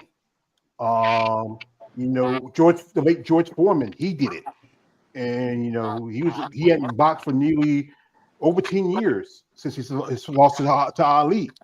He did have a couple more fights after Ali, but then that's the one everybody is more stuck on because that's the one with his biggest defeat. It's just like anything when you do this for passion And then after a while, you see that you're not going nowhere with it. Like with Anna, she's been competing for at least about a good 6 or 7 years. Been a pro for a good 2 or 3. But then, I think she just felt like I'm doing this and not getting anything out of it. But again, there's some part of it is that you should have worked smarter, not harder.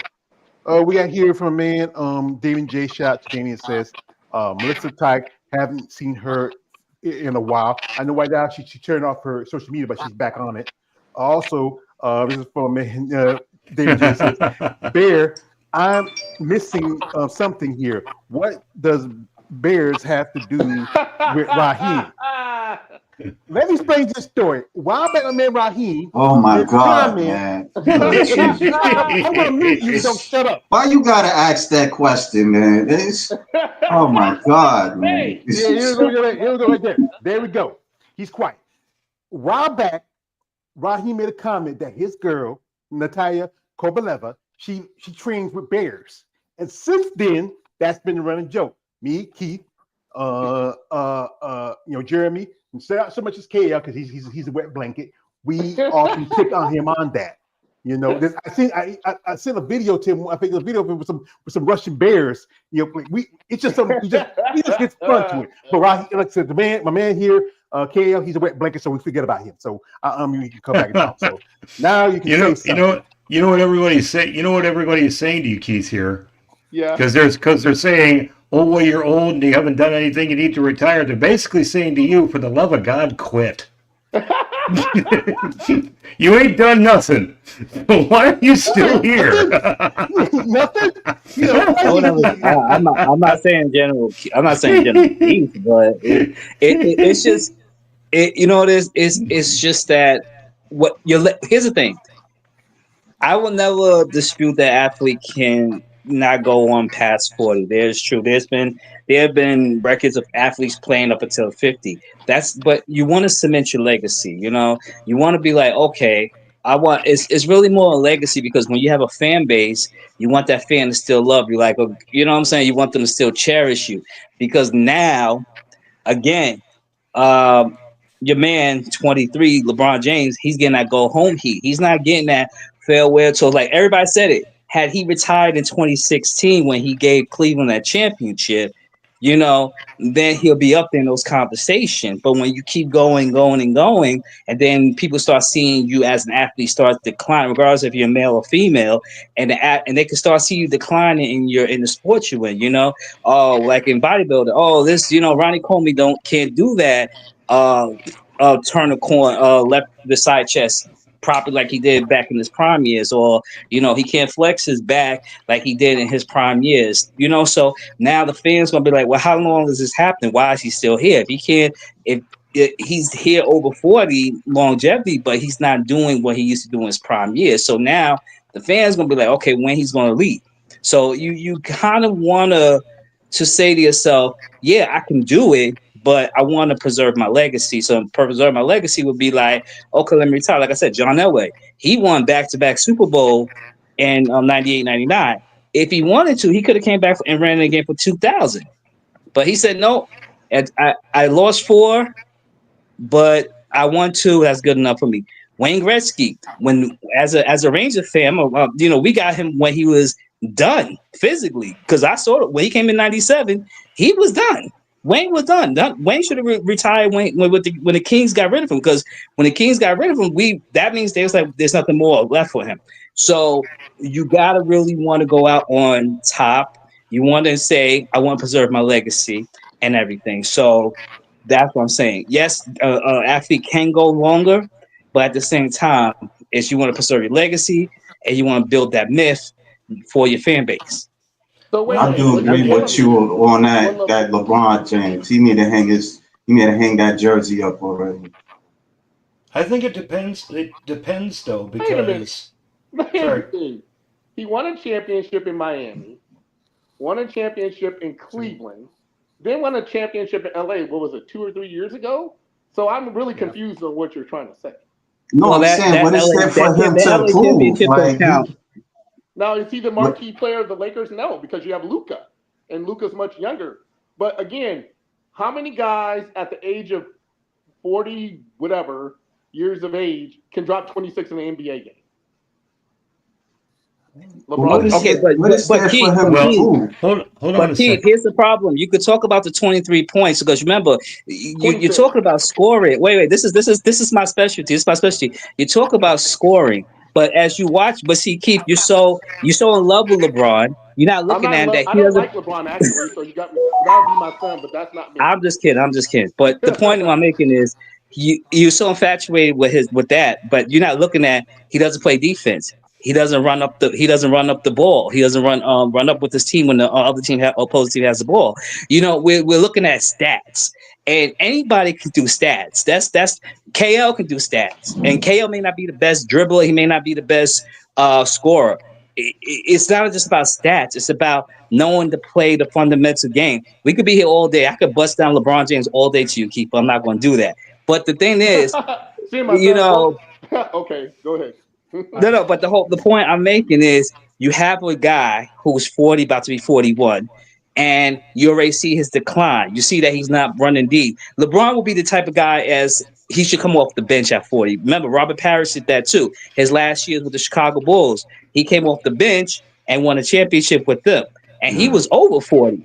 So it's not like it hasn't happened before. Maybe for the generation, the Gen Zers, they never seen it, but people like you, George, Keith, the other two guys, we're, we're either Gen Xers or baby boomers. We seen and witnessed athletes who were over 40 still in the league. It has happened. So so this longevity stuff don't mean nothing to me because I've seen it before.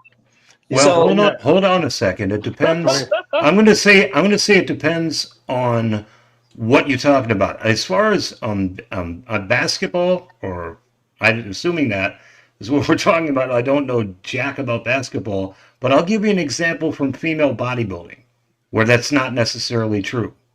Because in fact, coming out of retirement can improve your legacy. And there's a woman by the name of Juliette Bergman who did exactly that. And here's a woman in 2000, from 2000 to 2005, they announced weight classes in the pro ranks in women's bodybuilding. And they said, okay, well, now we're going to have a lightweight class in addition to a heavyweight class. When that happened, that got Juliette Bergman's attention because Juliette Bergman always was a lightweight. And she had been 12 years in competitive retirement. She decided to come out of retirement and get back into professional competition. First show that she won, 2001 Miss Olympia. She got herself an Olympia title. And then the next 2 years, when they had weight classes, she went head-to-head with none other than Linda Murray for the Miss Olympia title, 2002 and 2003. So Linda Murray, 2 of her 8 Olympia titles are against Juliette in the overall. That's pretty damn impressive to be able to come back and do that after you've been away from the competition stage for 12 years. That's pretty impressive. So it depends on the situation, depends on the person. Because that didn't, I mean, her coming out of retirement, that didn't harm her legacy. That improved it very much. And about the same thing with Linda, she came back after being gone for almost, good 5-6 years. And she Right, and back.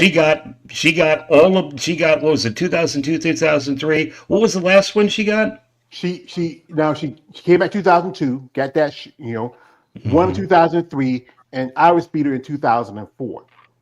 But see what your gentleman is talking about. Sorry to interrupt. Your gentleman is talking about people who actually retired.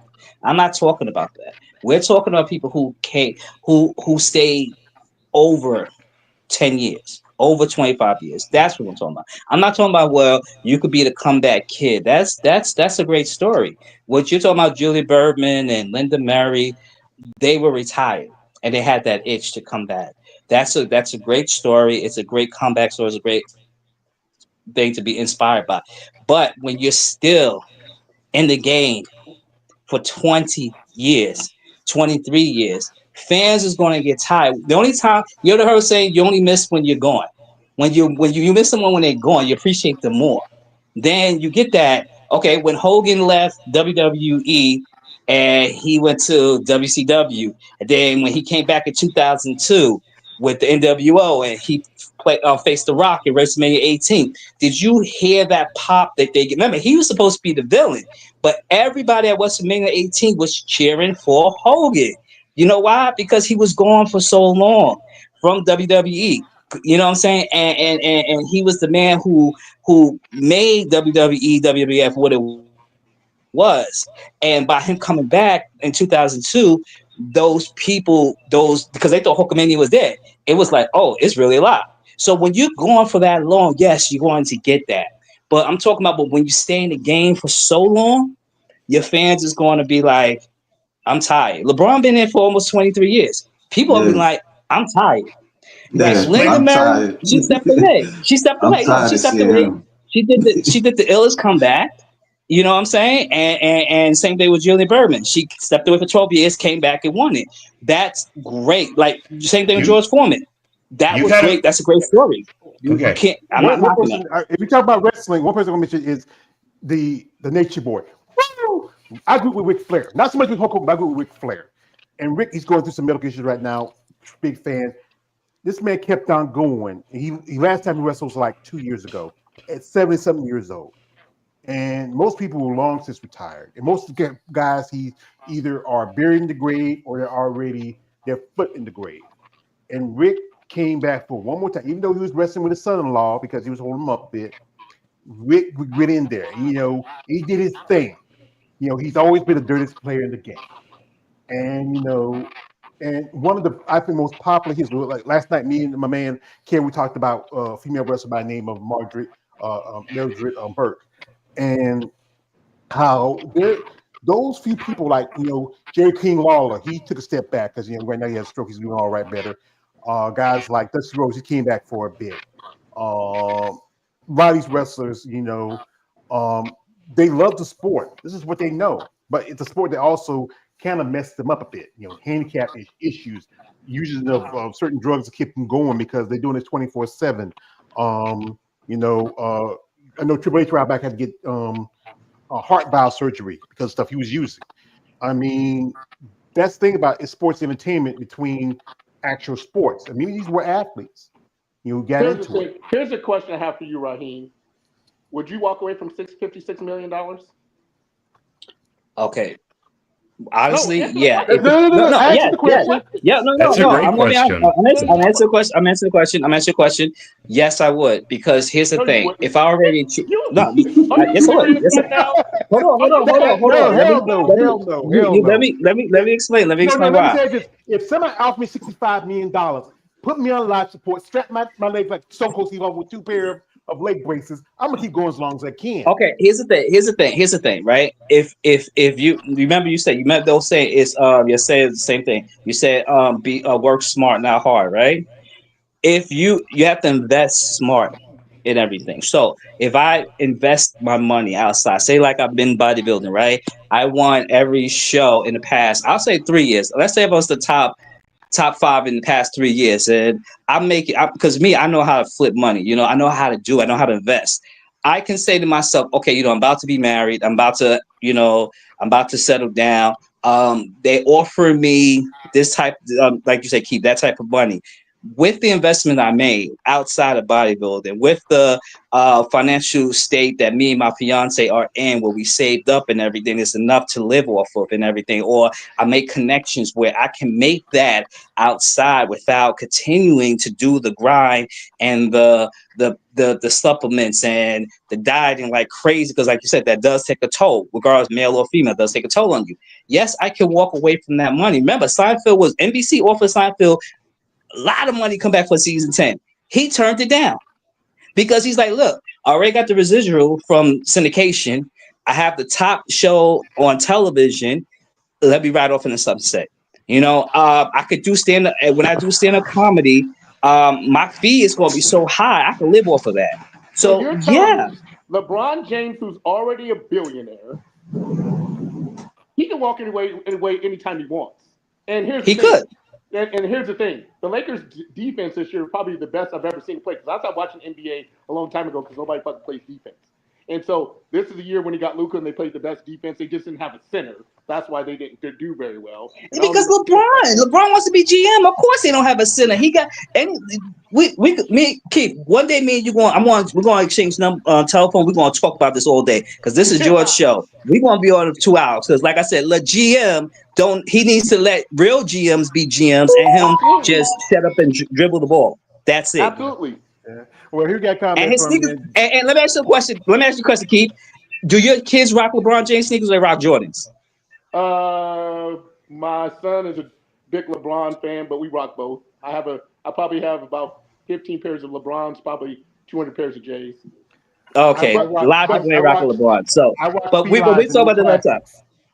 But we talk about that another time. But the point I'm making is this: LeBron is doing it because, again, I'm gonna be honest with you. He messed up the bag. I'll tell you that later about that, Keith. But he messed up the bag because if you're a billionaire, if you're a so-called billionaire, why are you still playing? Why are you still going? Yeah. More money. No, but billionaire. But no. Here's the thing. Hear me out. If you're a billionaire outside, so you're a billionaire because you're working for somebody. You didn't. That means he didn't take that money for the past 22 years and invest and say, you know what? I'm gonna let my money work for me, not me work for the money. Are you shitting me right now? Are you? Yeah, but look at Kobe. Tom Brady Kobe's a prime example of that. You clearly don't understand LeBron James' brand. You clearly don't understand who he is. It's like Jordan. Jordan didn't start off a billionaire. He negotiated his contracts and then walked away from Nike before his brand became his brand. Let me stop you there. Let me stop you there. First of all, Jordan was playing with the most cheapest owner in sports. Okay, Jerry Reinsdorf. He owns the Chicago White Sox, which the MLB is trying to take it away from him, and he owned the Bulls. When he was playing for Reinsdorf, Reinsdorf was not paying Jordan like he was supposed to. All his money came from endorsement. This is why I kept telling every athlete: do not try to hold your organization up for that money. You get your money. You get the majority of it from from endorsements. That's how you do it. The wrong person, because LeBron, we understand rookie deals in NBA. Even Cooper Flag this year, he will make more money if he would have stayed in college with Duke on his NAI deal that he does the NBA. LeBron made more money through Sprite, through Nike, in his endorsement deals, no shit, than he ever would in the NBA. We all know this. So we all know this. Why would you opt in for $52 million? You're 40 years old. You know what I'm saying? You're about to be 41. That's unheard of. Again, your whole fortune comes from endorsements, not trying to rob your organization. That's number one. This is why the collective bargaining agreement is going to change. It's going to hurt future players because of what has transpired for the past almost 20 years. You get what I'm saying? Now it's going to hurt them more with the next bargaining agreement. But going back to the retirement thing. Yes, leave on top. I commend some of these athletes, the female bodybuilders, for making that decision. It's a tough decision, but I do commend them because, like you said, bodybuilding is a great sport, but unfortunately, bodybuilding doesn't have what the MLB, NFL, and also NBA have: contracts. You get what I'm saying? You're right. Everyone's putting themselves through the grind, and it's like, okay, I'm putting more money in than it was coming out. I mean, putting more money out than what's coming in. So it's a financial situation. So yeah, all that traveling, because like I said, when I first met a female bodybuilder, I went on a date with her, and she said, "Yeah, I got a pro card," and I said, "Oh, that's great." She said that I still have to pay for this, and I scratched my head because I was contemplating that. I was like, maybe I should do it too. But when I heard that you still have to pay hotel fees and all this stuff, I'm like, it's not worth it. See, that right there scares future bodybuilders who want to be pro, because if you break it down to them, oh well, I have to pay for my pro card, I still I have to do this, that, and third. That scares them away. It's not all about the performance enhancement and all that stuff. It's actually that. So you tell me if I'm a pro, I still got to pay hotel fees, all this stuff, and da. So it's like, what's the purpose? Yeah, Raheem, comment in your beautiful city that you live in now, Team Universe, last year they had 600 bikini girls competing. Just a bikini at $300 a pop. So as you say, it scares these competitors away. Now you have team. Me and George is talking about it at Team Masters, at Team Collegiate and Master Nationals. The week of my show, they're giving away 150 pro cards, and that show is 4 days long. At $300 or maybe $350 an entry, and a lot of these people are crossover. Nobody's scared. Everybody's chasing after a dream, whether they Mm. understand the dream or not. Because that's what me and George were talking about earlier. That they don't understand. It's like let's say Chicago Pro for example. I'll give you a prime example. So you have the Miss International there, which is the bodybuilding amateur show. So if you win the amateur show, you turn pro, and I did this with my wife. So she won Mrs. International. She was pissed off at me because I'm like, you're going to go into the pro show the next day. She's like, I don't want to do it. I'm like, you're doing it just to see where you're at, see how you can get against the big dogs. I think she was 7th or 8th or whatever. But guess what? That was another $250 for the pro card. So again, the IFBB is not stupid, and a lot of things that these athletes don't understand or need to be educated on, and the NPC or the IFBB is not going to educate them on because then it hurts their pockets. Saying, I just paid $275, $281 for a pro card. Every year you got to pay, and it seems like it keeps going up every year. And then, wow, I just won this Miss International. It's great. Well, you want to compete in a pro show? I think so. Well, give me another $275 for a pro card. So it's not, and again, you have to understand in this whole realm of things, there's a lot of things that the IFBB and the NPC are not telling athletes that they don't know, that think these pro cards are just great. And I get what you're saying. NFLPA, I put in my time. I get a pension check every month in my bank account. I have an NFLPA card because I paid my union dues. That's why I get that. These athletes are, and I'm one of them now, are not getting paid shit. I'm paying into the system to hopefully get some money out of the system by winning an open or master class. So I get what you're saying.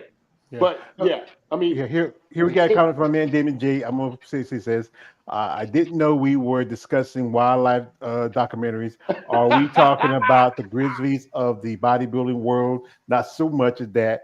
Also, he says, I hope Natalia is not planning on bringing Bear to the gym. That would be real great way to get kicked out. And also one more from my man David J says, yeah, Raheem, I remember that WrestleMania doing the match with The Rock and versus Hogan. It was a split pop between the two stars. Amazing moment in WWE history. Yeah, the watch wrestling much like it used to, but yeah. But that's the thing is, this sport, like any sport, be it bodybuilding, be it basketball, football, athletes, you have a passion for something, but then we realize the passion is waning. It could be anything from medical issues, financial issues, mental issues. You just feel like you want to take a step back. Some would go on top. Some I've seen fighters, like remember, I remember B Hop got his last fight. He got knocked out of the ring. He said, that white boy didn't knock me out. And that was his last fight. Well, Jeremy said it best a long, many episodes ago. The NPC and the IFBB are always going to try to find a way to make their money.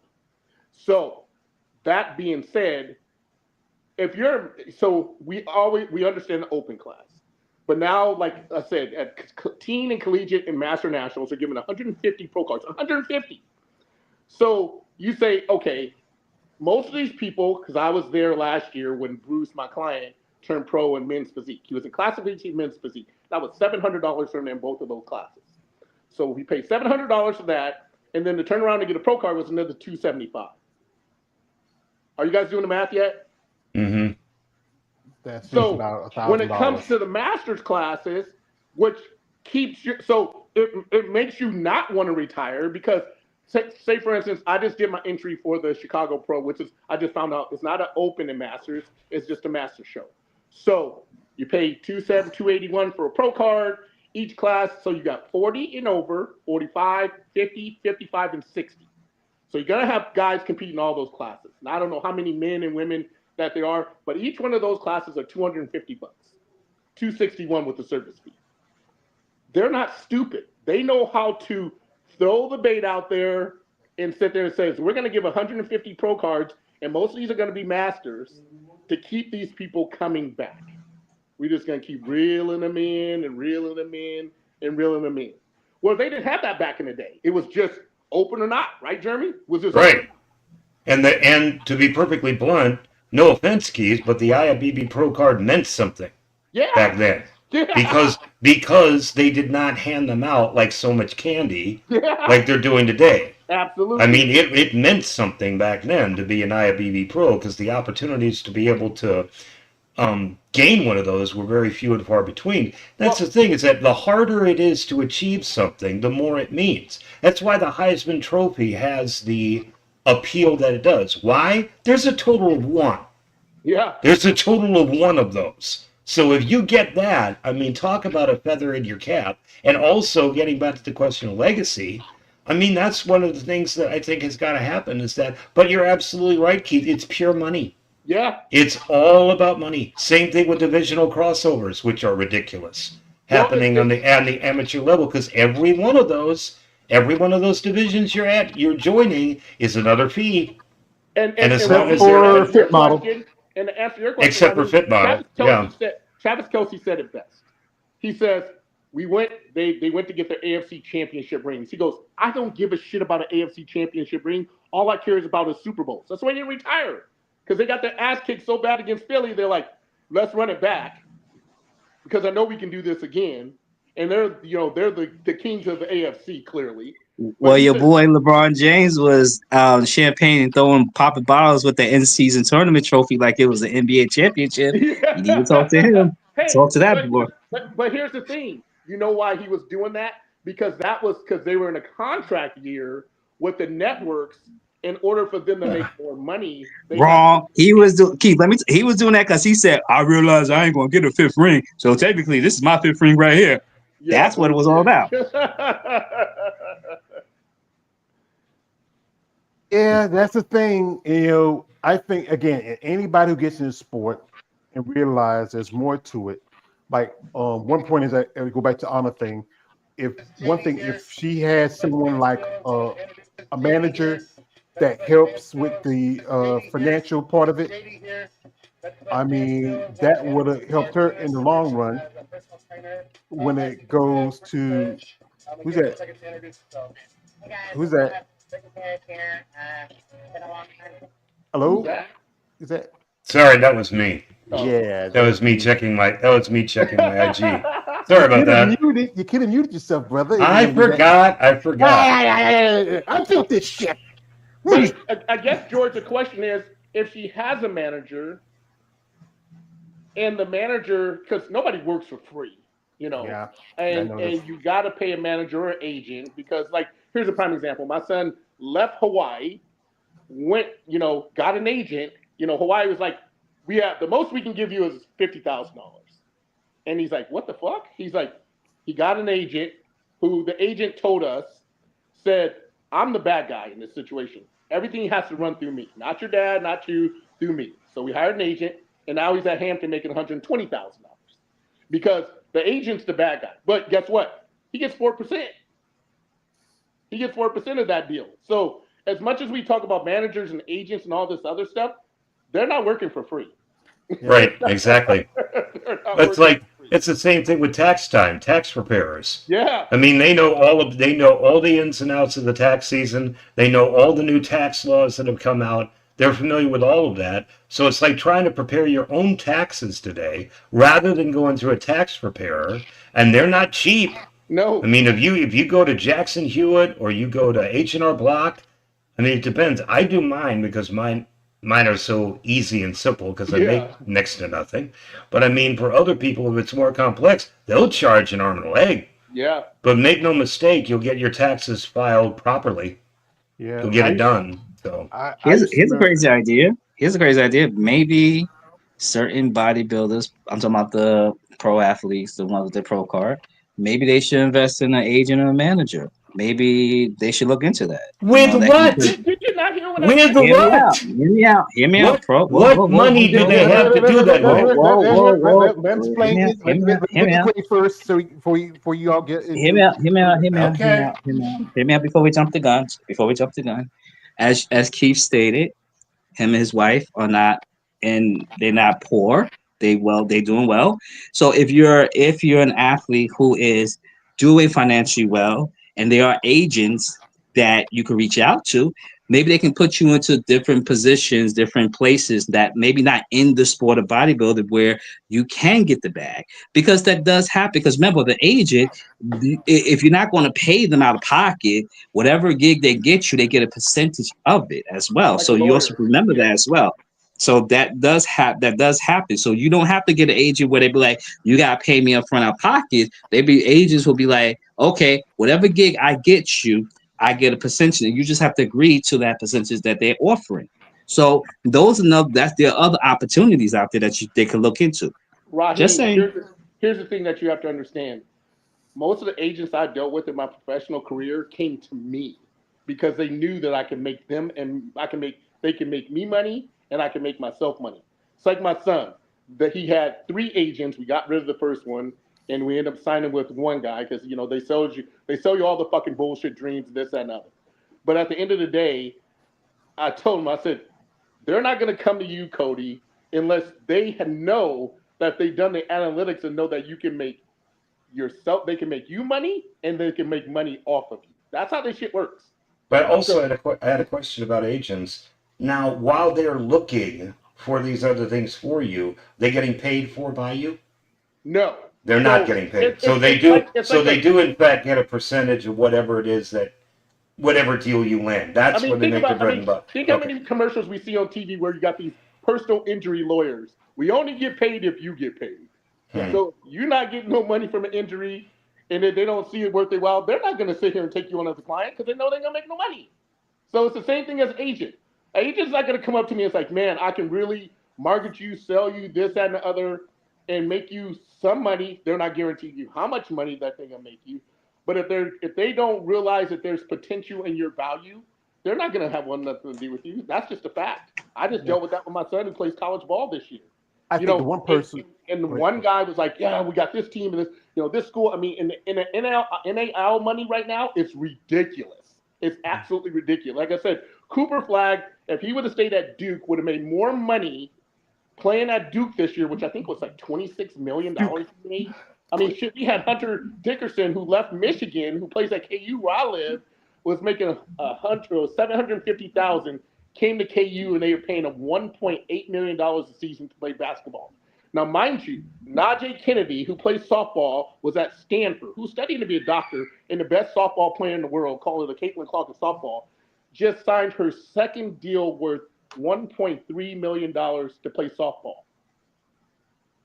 But That's again, amazing. because she's that good, because she's that marketable, what agent's not going to come after her and says, "Let me negotiate this deal with you"? And you know who gave up half that money? Patrick Mahomes. Yeah. And you know, $500,000 of that I money. got a question. I got a question to you, gentlemen. I want you to put yourself in the eyes of an agent, right? You Mm-hmm. go to the Miss Olympia. Who do you say to yourself, hey, this woman right here can make me money and she's very marketable? Go ahead. me. I'm going to be prejudiced. I think she has a great look to her, very feminine. She has great personality. She's already branded by a sponsored brand athlete with Mutant. Just got to put her in a situation where really we can, make her more marketable. Also do interviews with the big, like sports networks like ESPN. Being you the current 5-time Miss Olympia, talk about your sport, talk about yourself, your history. Um, used to be a lot of bodies used to go on talk shows. There's not many talk shows anymore, other than, more Povich retired, and there's like a full here and there. Just really, she has a look to her, and just gotta, hit the market. Maybe even try to get it to try some acting, just a study, do some commercials. But here's my question: is there such a thing as a bodybuilding agent in the bodybuilding industry in the way that Raheem is describing? Because I have No, never heard of one. no, I've because never heard of one. if you guys ever watch Generation Iron, where God, what's the German guy's name? He was a German giant, and Phil Heath was saying, Marcus Rule, not Marcus Rule. Gunther, Gunther Dennis, Schlinnercap. I forget his last name. I just seen him at the fucking goddamn. I just seen him at the Reno show. Dennis, God dang it, what's his name? Dennis James. Not Dennis James. It was another. Dennis Wolf. Anyway, Dennis Wolf. Dennis Wolf. Yes. Dennis Wolf. Dennis Wolf Okay. was on Generation Iron. They did a deal where he had got the producers flew a private plane out to go get him, brought him to LA, and Phil Heath said it best. Some guys cannot get in front of a camera and talk to save their life, and it was Raheem. If you would have seen it, or if you ever see it, it's the most ridiculous and hinderous audition I've ever seen in my life. Because some people just can't. Some people are just not camera friendly, or just can't articulate their words on camera. And I think with Arnold, he was one of the rare human beings that can actually get on camera, and Kai Green, to get on camera and actually speak. Now, Tina, prime example, she's talked to Steven Spielberg, she's talked to the Iron Man, what's his name, the guy, and all these different people. So Robert Downey Jr. Yeah, they're Robert Downey Jr. She's talked to all these guys, so there's a market for her. They're just trying to figure out what that market is for her. But again, she is a person that can speak and articulate the words. And here's the problem that we've been talking about on this show for many, many months now. A lot of these girls are just not personable at all. Yeah. So if you're not personable, no agent can sell you to the best of their ability. But when you get in that room and you're by yourself, because your agent's not in there with you anymore, you're in there one-on-one with them, it just doesn't work out. Because and even if they, I want to go off what you said. CAA, they are that's Rahm Emanuel's brother's company. They expand not just for acting but also with athletes. So if they decide to go in the realm of bodybuilding, just say we can go there and sign somebody, they can do that. It's not really CAA is. It's just as an agent, it hits all market acting, sports. Because Stephen A. Smith is signed to CAA, so if they want to, they can go into the realm of bodybuilding and sign that female bodybuilder who has the personality and the charisma. So it's not for CAA. That's not an issue. but you realize that it's never going to happen. And the reason why it won't happen, legality. The reason why, legality. What are so many pro bodybuilders on in the IFBB? Steroids, but which happen to be illegal under federal law. So why would you even attempt to go into an area where not only illegal illicit substances are given tacit approval by the majority of the people involved, but as far as the public are concerned, illegality like that, why would you get involved? If I was an agent, I would not touch bodybuilding with a 10-foot pole for that very reason. They touched Arnold, they touched Lou, they touched the Barbarian Brothers. We could go on. We can go on with this. And on top, I'm sorry, I just want to finish one up, Craig. And then on top of that, and this is what I said to you when I first got on the program.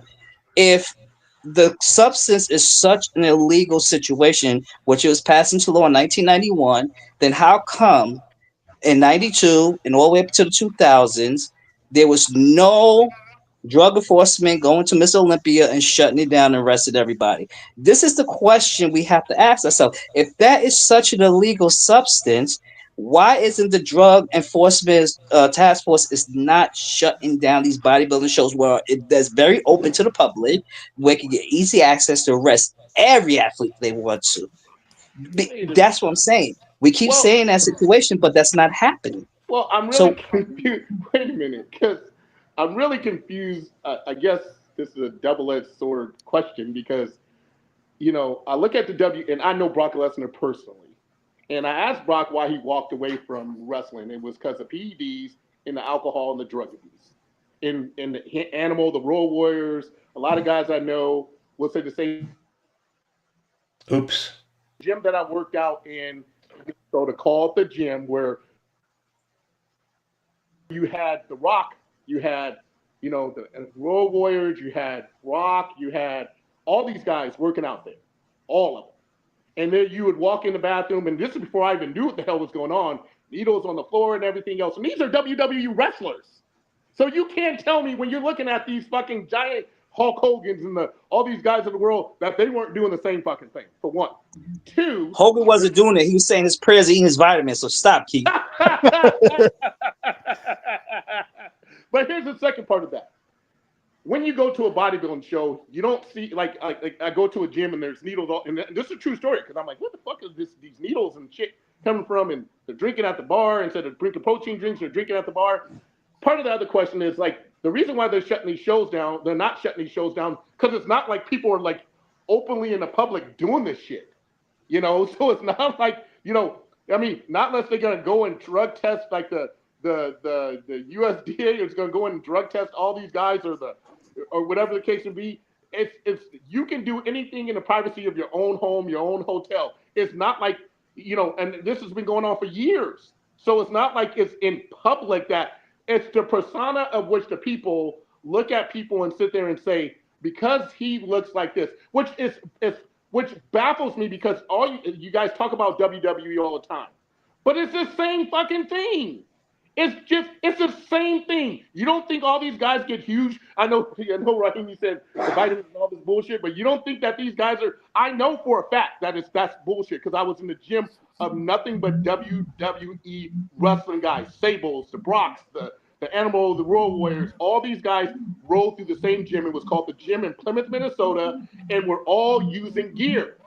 And so my question is, if you're going to scrutinize bodybuilding, why aren't you scrutinizing the W whatever, But whatever? they were scrutinized WWE, WWF. But here's the thing, I don't think anybody who went to see an Arnold Schwarzenegger movie in the 80s and 90s was sitting down there during the whole hour say, yeah, I think he's on steroids. It was Yeah, I common agree. knowledge. Agree But with but the thing 100%. was people, the difference about people back then and now is that people were new, but they was like, okay, that's his life. He chose that. When the female bodybuilders, like George said, went on to these talk shows like Donahue, all that, those people that talked to them, they said, I think a woman said, it was back in the 80s, she said, I commend you ladies for doing what you do, but I can't do this, but I commend you. So there weren't people back, and these were normal people on talk shows talking about telling these athletes. So there weren't people as today going on being keyboard warriors and trolls and say, "Oh, you look like a man," then want to DM these ladies dick pics. You get what I'm saying? So it's just today people are screwed up.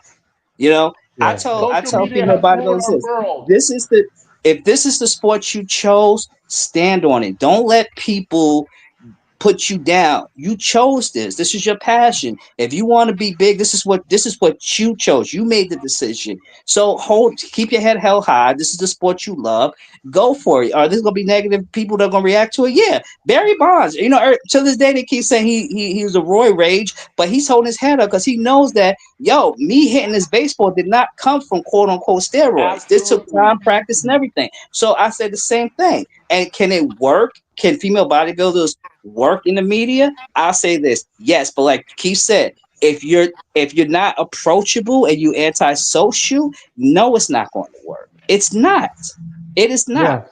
Yeah, yeah. But that one day when that female body when there is a female bodybuilder who'll be like, I have the charisma, I have the charm, and people love her, they gonna forget all about that damn shit about, oh, she's taking gear, or there's not gonna be the controversy. It's gonna be the issue gonna be like, yo, you a cool lady. Yo, I like your style. I want to hang out with you. Can I have an autograph? That's what it's all going to be. But until then, it's going to be what it is because no one's stepping up. Yeah, How do women? Oh, sorry. Go ahead. the lucky few, like people like Richard McLeish, Corey Everson, who crossed over to even Clive, Kim Chesky. Kim I don't Tversky, think it's Go ahead. no. I said I don't think bodybuild like bodybuilders or bodybuilders in general. It's meant to be popular like the way Raheem is saying it. It's just different because like how do you go back from these people being on talk shows and at one point even in the talk shows people did get at them but not the way how it is now. you know. But I think it at a certain point it would have been, you would have found that person that would have like it would have been like a Corey Everson or Rachel McLeish. But it's just different. Yeah.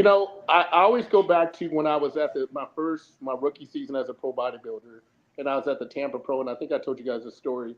And Dave Palumbo was the MC, like meet the greet athletes, and they were asking all these questions. And when they started going up to women bodybuilders, they didn't even want to talk because they knew the raspiness in their voice, and that they were like people looking at them like, wow. I remember going to my first Olympia and walking through the New Orleans hotel, and these two bodybuilders, and they were looking at these two chicks, and they started talking. I thought they were dudes. Iris Kyle walked around the corner at prejudging at the Las Vegas Convention Center and scared the shit out of me because she looked like a skeleton because it became so hardcore. And I'm like, and I at the time was like, are women supposed to look this way? You know, because she had took it to a whole different level as far as conditioning, which from what I've been told about Iris Kyle, she is the hardest working woman who's ever competed in the sport of women's bodybuilding. But as she got better and won more titles, she got more and more and more and more conditioning and more gruff, and people didn't like that. And that's why it kind of went away because it wasn't appealing anymore. Where, you know, supposedly when the Wings of Strength brought women's bodybuilding back, it was supposed to be the hybrid look, the Christina Mendozas, the Tina Williams, the Rashid Boswell, these type of girls to make the sport more appealing, the Chelseas and things like that. But that, and even if you listen to some of these girls talk, they have deep, raspy voice. So at the end of the day, do you really want to hear that on camera? Also, though, consider how many times it's like, think of the portrayals of female bodybuilders in media and entertainment. Have any of them been shown serious, or have all of them been comedy? All of them been playing into stereotypes that people laugh at. Yeah. Here, remember the movie Arliss, where I think it was who was it? Was it Q? What was it? What name? I forgot the name. I know her face, but I forgot her last name. It's Hughes. I think it's Hughes. I know who you're talking about. Where Kirby's having sex with her, and then she hits the wall with her fist, and you know, and it's just, I know it's so easy to play that into comedy, but there's a serious stuff. You just got to find somebody who's willing to do it, like with a movie like Pumping Iron, or something like just got to find the right people who want to promote the serious side of it. But it's hard to find them. Then I will say this. I'll say this. If that's not going to happen, then I say to the female bodybuilders, appreciate the winnings you have. Yes. To you, you may think it's not this is, and I want to say this again. This generation, we don't know how to flip money. We don't know how to hustle, because trust me, if I went to, you said Chelsea went to overseas, got $2,000. Okay, let's do this, right? I already bought airfare ticket, round trip, so I don't have to pay to get back on the airplane, right? I got $2,000 winning in my pocket, right? Come back to the States. It depends on what state you live in, because when you cash it, depends on, New York, they tax you like crazy. So if I get 2,000 New York, I might have like 1,000 something, right? Even if it's 1,080, I still can flip that. I can flip that. That's the thing. We have to have that. They have to have that hustle mindset. They'd be like, okay, I got 200 for this show. This show right here, I got 1,500. Let's flip it. Their partners and everything can tell them, hey, let's just flip it. Let's just flip it. We can make this money. That you got to have that mindset.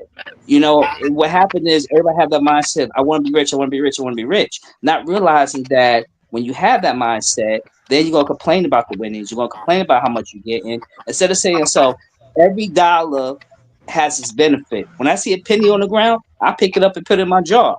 I have over 100 pennies. You know what I'm saying? But you know who, Raheem, bro, you know who you referring to? Kobe Bryant. Because he was like making business deals and stuff to a point where he retired. And unfortunately, this thing happened to him. But, he was getting into like certain, and like companies, they like animation studios and stuff like that. Because I remember they did like a little a documentary on him, on his life a little bit. But he was making moves, business moves. That's what I'm trying to say. So I know exactly what you're saying. Think about what KL's saying. Like even like Michael Jordan sold the Charlotte Hornets for the most money ever in NBA history to the Lakers deal, just right? He just sold sold his shares for I forgot how many billions of dollars. Actually, Boston actually had the biggest sold before LA. Just want to keep you there. That's all. Well, I'm saying one owner, not the team. One owner. He sold his shares from the Charlotte Hornets for I forgot how many billions of dollars. But again, you're talking about like Tom Brady now owns part of the Lakers. You're talking about LeBron James who wants to own an NBA team at some point in time when he wants to retire. These guys, when you're saying flipping money and things like this, how do you flip $1,080 into something where you know that your nut is way above that. You know what I'm saying? So True. so how do you I got $1,080 here. I need to flip it, but I still gotta pay for this X, Y, and Z to get ready for X, Y, and Z. You know what I'm saying? Oh, So it's okay, tough. I can explain that. I can explain that. Okay, like I said, you did 4 shows, right? Let's just say, okay, like this young lady that just she Retired. retired. Who's to say out of those 4 shows, regardless, she was the top? Was she like the top three, top five? But she came top three, top Top five in the four, 4 shows. top three. She was second at Portugal. Then she was fourth at Omaha, third at Altima, and she was top five at the Pittsburgh Pro. So basically, out of those 4, she collected pretty good change, like maybe $500,000. So am I correct? No, Just by like those, Not six that. just grand. Yeah, she be well, Maybe lucky. okay. Well, first she place collect is she two did. grand. She did 2 grand. Okay, First that's place is good. two I mean, grand. let me tell you something. for 2 grand. for Listen, I don't have 2 grand. I would love to get 2 grand. But what I'm saying is, what I'm saying is, the 4 shows. She probably smart with the money, right? With the 4 winnings that she had, right? She probably invest that thing like crazy. Said to the point, listen, I'm good. Like outside of bodybuilding, I already like I have this degree, I have this work skills. So those 4 winnings plus of what I have earned outside, I am good. I'm set. And we don't know what her partner is doing too. They probably set for life. At age 31 to get that, listen, to get 2 grand. No one at age 31 could ever say I had 2 grand. 2 grand can't even come to you like that. But to get 2 grand and then you have you doing stuff outside and you put that together, you good. You golden. You be like, okay, I'm good. I'm leaving on top. That's what I'm saying. Some people be smart about the money. That's all. Raheem, do you understand how much money it costs to compete in our sport? Exactly. It's expensive. Raheem, No, it's here's the expensive. It's thing. Hold on. expensive. Last year, me and my wife she did the Titan show in Anaheim. We brought our kids. Then I did Reno. Do you know how much that cost us for 2 weeks? $15,000. 15. Hotels, travel, 15 grand. We can afford it. But $15,000. That's a lot of fucking money for most people. 15 grand. You sit there and says, I don't even have 2 grand. $15,000. Lori, who was on the show, went to Romania and was 10th and spent $30,000. 30 and came in 10th place.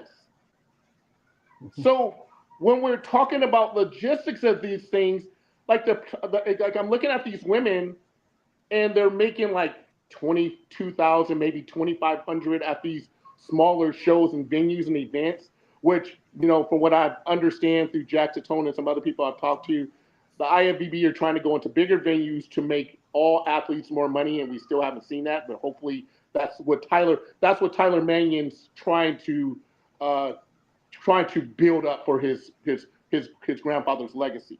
But at the end of the day, when you're talking about flipping this money, you have to understand there's a lot of money that goes into this for us athletes. When it comes to like prime example, we'll go to Chicago for 4 days. My hotel room in my wife's hotel room will be $900 for 4 nights. 900.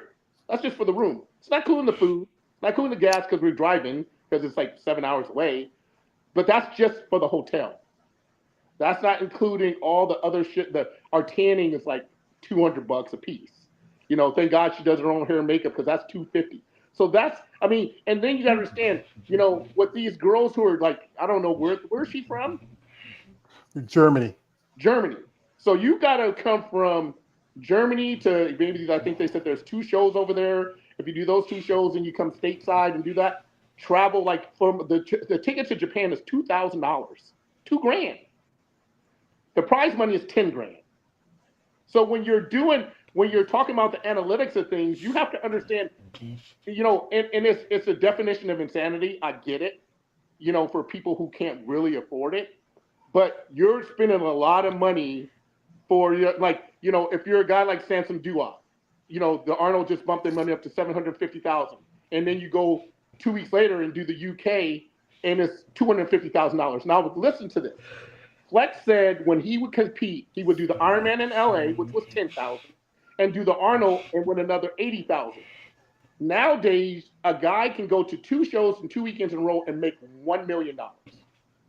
That's how much the money's changed for men, but it hasn't changed for women. And again, at the end of the day, if you're a woman who can't really afford it and want to do other things with your life instead of just dumping all this money into the sport, I'd walk away. Yeah, that's what I was saying. And this is what I agree with you on, Keith. I never said. Listen, I said to you that she walked away after the 4 winnings. Yes, you calculate all the travel and everything. I never disagree about that. I, for one, say if you get your pro card, you as a, especially female bodybuilders, everything. When you get your pro card, I feel any show that you go to, travel expenses should be provided. Like that would be that would be that's like a no brainer. But I get that the business of bodybuilding is to take money out of the athlete. So if we know this is happening, so fine, great. Like you said, not everybody's an Andrea Shaw. Okay, so you know what? Let me get my winnings and go home because again, maybe this also caused ripples in relationships where the husband, the boyfriend, the partner say, "I was with you from day one, and we was good with the first show, but now I'm starting to see financially we're struggling. We never did, that, and that probably will do come up, and they probably say to themselves, "Listen, it's either." I can't, like you said, Keith, I can't afford this. Like prior to doing these shows, me and my partner, we were financially we was good. Then we started seeing how our accounts are just emptying out, emptying out, emptying out. So maybe with her, they said, okay, listen, let's just take what we can and just leave because it's killing us financially. And Well, that's true. That can Gotta we head have to out, see. guys. yeah. Sorry to interrupt. I gotta head out because I got an interview to process. But All great right, Jeremy, good discussion, talking to you, guys. brother. Yeah, good talking. Appreciate it. And also, thing is, that's why some ladies they would do photo sessions after the shows because that's money you can make a little bit. I mean, some shows it's top 3 competitors get money and everybody else doesn't get anything. Unlike you have Texas Pro, which is probably one of the biggest shows for women's physique, where you can make $15,000 for first place, and still top 10 competitors can get a little $1,000 a piece. I think up from 10 to up to 6. Then I think but folks, we're not gonna be here too long. This is something that really provoked us I to gotta talk go about. too, guys. Talk to you soon. All Right. righty, and good luck to my big brother. He's planning And I got some on about so Chicago. peace out. Got to bounce. So I appreciate Raheem coming through. Thank you for giving us some very interesting stories. Also, before I let you go, we have a birthday. Happy birthday to Anastasia Levanova. And Happy birthday. she's been a multiple time Olympia, but never been to Olympia. Uh, that's crazy. But I think it's an issue with visas. But again, men and women who do the sport, when you decide you want to give it up, good. For us fans, sometimes it's kind of we hate to see y'all go, but we still have memories of just videos and pictures of you. But we just want to see you how you go progress through time. There's one lady who I still think about that what she could have been if she was able to live. This was going to be her debut last weekend. That is Amy Menendez, Amy Muscles. I mean, it would have been great to see her progress as a bodybuilder over a career, but we're not going to see that. But we do have the memories of what she did and what she accomplished. You can go to her, I think her IG might be still up. You can go to other sites where they post stuff like that. But folks, I appreciate my guests that were here. My man KL, the Wanderer, sitting right here. Shout out to my man Raheem Hamilton. Shout out to my man Jeremy from Female Physique fan. Shout out to my big brother Big Keith. As you know, he's getting ready. Him and his lovely wife are going to do Chicago Pro, which is coming up next weekend. He's just going to do Masters because he told me there's no open men. So I might try to watch it. I gotta, I might think about it. I might try to do it. But also, shout out to all the competitors who have had just amazing careers. Shout out to Anna Prince. We're going to remember you. Also, shout out to people like Chris Bumstead, Sid Gillen, Anna Lorraine Moon, Jay Lancaster, Michaela Aycock, quite a few competitors who decided to hang up the banana hammocks and boy shorts and posing suits this year. Do what you're going to do. Enjoy your future. Enjoy your life. But also remember, we ever get that feeling, you want to come back. Like I said again, bodybuilding is going to be here. As long as there are people who want to compete and people want to, just enjoy the process of the sport, it's here. If not, enjoy what you're doing, do your business, and just whatever. All right. So, yeah, see you next time, man. All right, see you next time, brother. All right. All righty. Also, let's shout out to our man Damon J. Stick it in here. Thank you, brother. Shout out to also, we have somebody's pop in here. Darius Moore, appreciate you, brother. Says hi. And also shout out to Nicole Strauss, Joshua Simpkins, and all the others who was here, who watched this video, who was here in the comment section. Appreciate you. Shout out to all the competitors who competed last weekend at the Portugal Pro. We it's new pros. I know one lady, she got a pro card. She made her pro debut after getting a pro card. Congratulations to her. And best of luck. So we can't wait to see the list for Chicago next week. Hope we get some good amount of bodies. I think we'll probably get some more because the stateside shows get more bodies compared to shows in Europe. But I know the cost of spending, ladies. Also, if you are a competitor who's interested in maybe sharing your story, reach out to me. I'm genuinely interested in giving y'all the opportunity. So, folks, again, I appreciate the time. I appreciate all my guests that were here and all you who support my channel and my content. 3,000 strong. I'm still going 3,000 strong because I built this shit. Me. Brick by brick. Anyway, it's me all the way, George Page, a.k.a. the Emperor of Female Body Talk. Don't subscribe. I'm out. Good night, good luck, and God bless. And happy post 4th of July.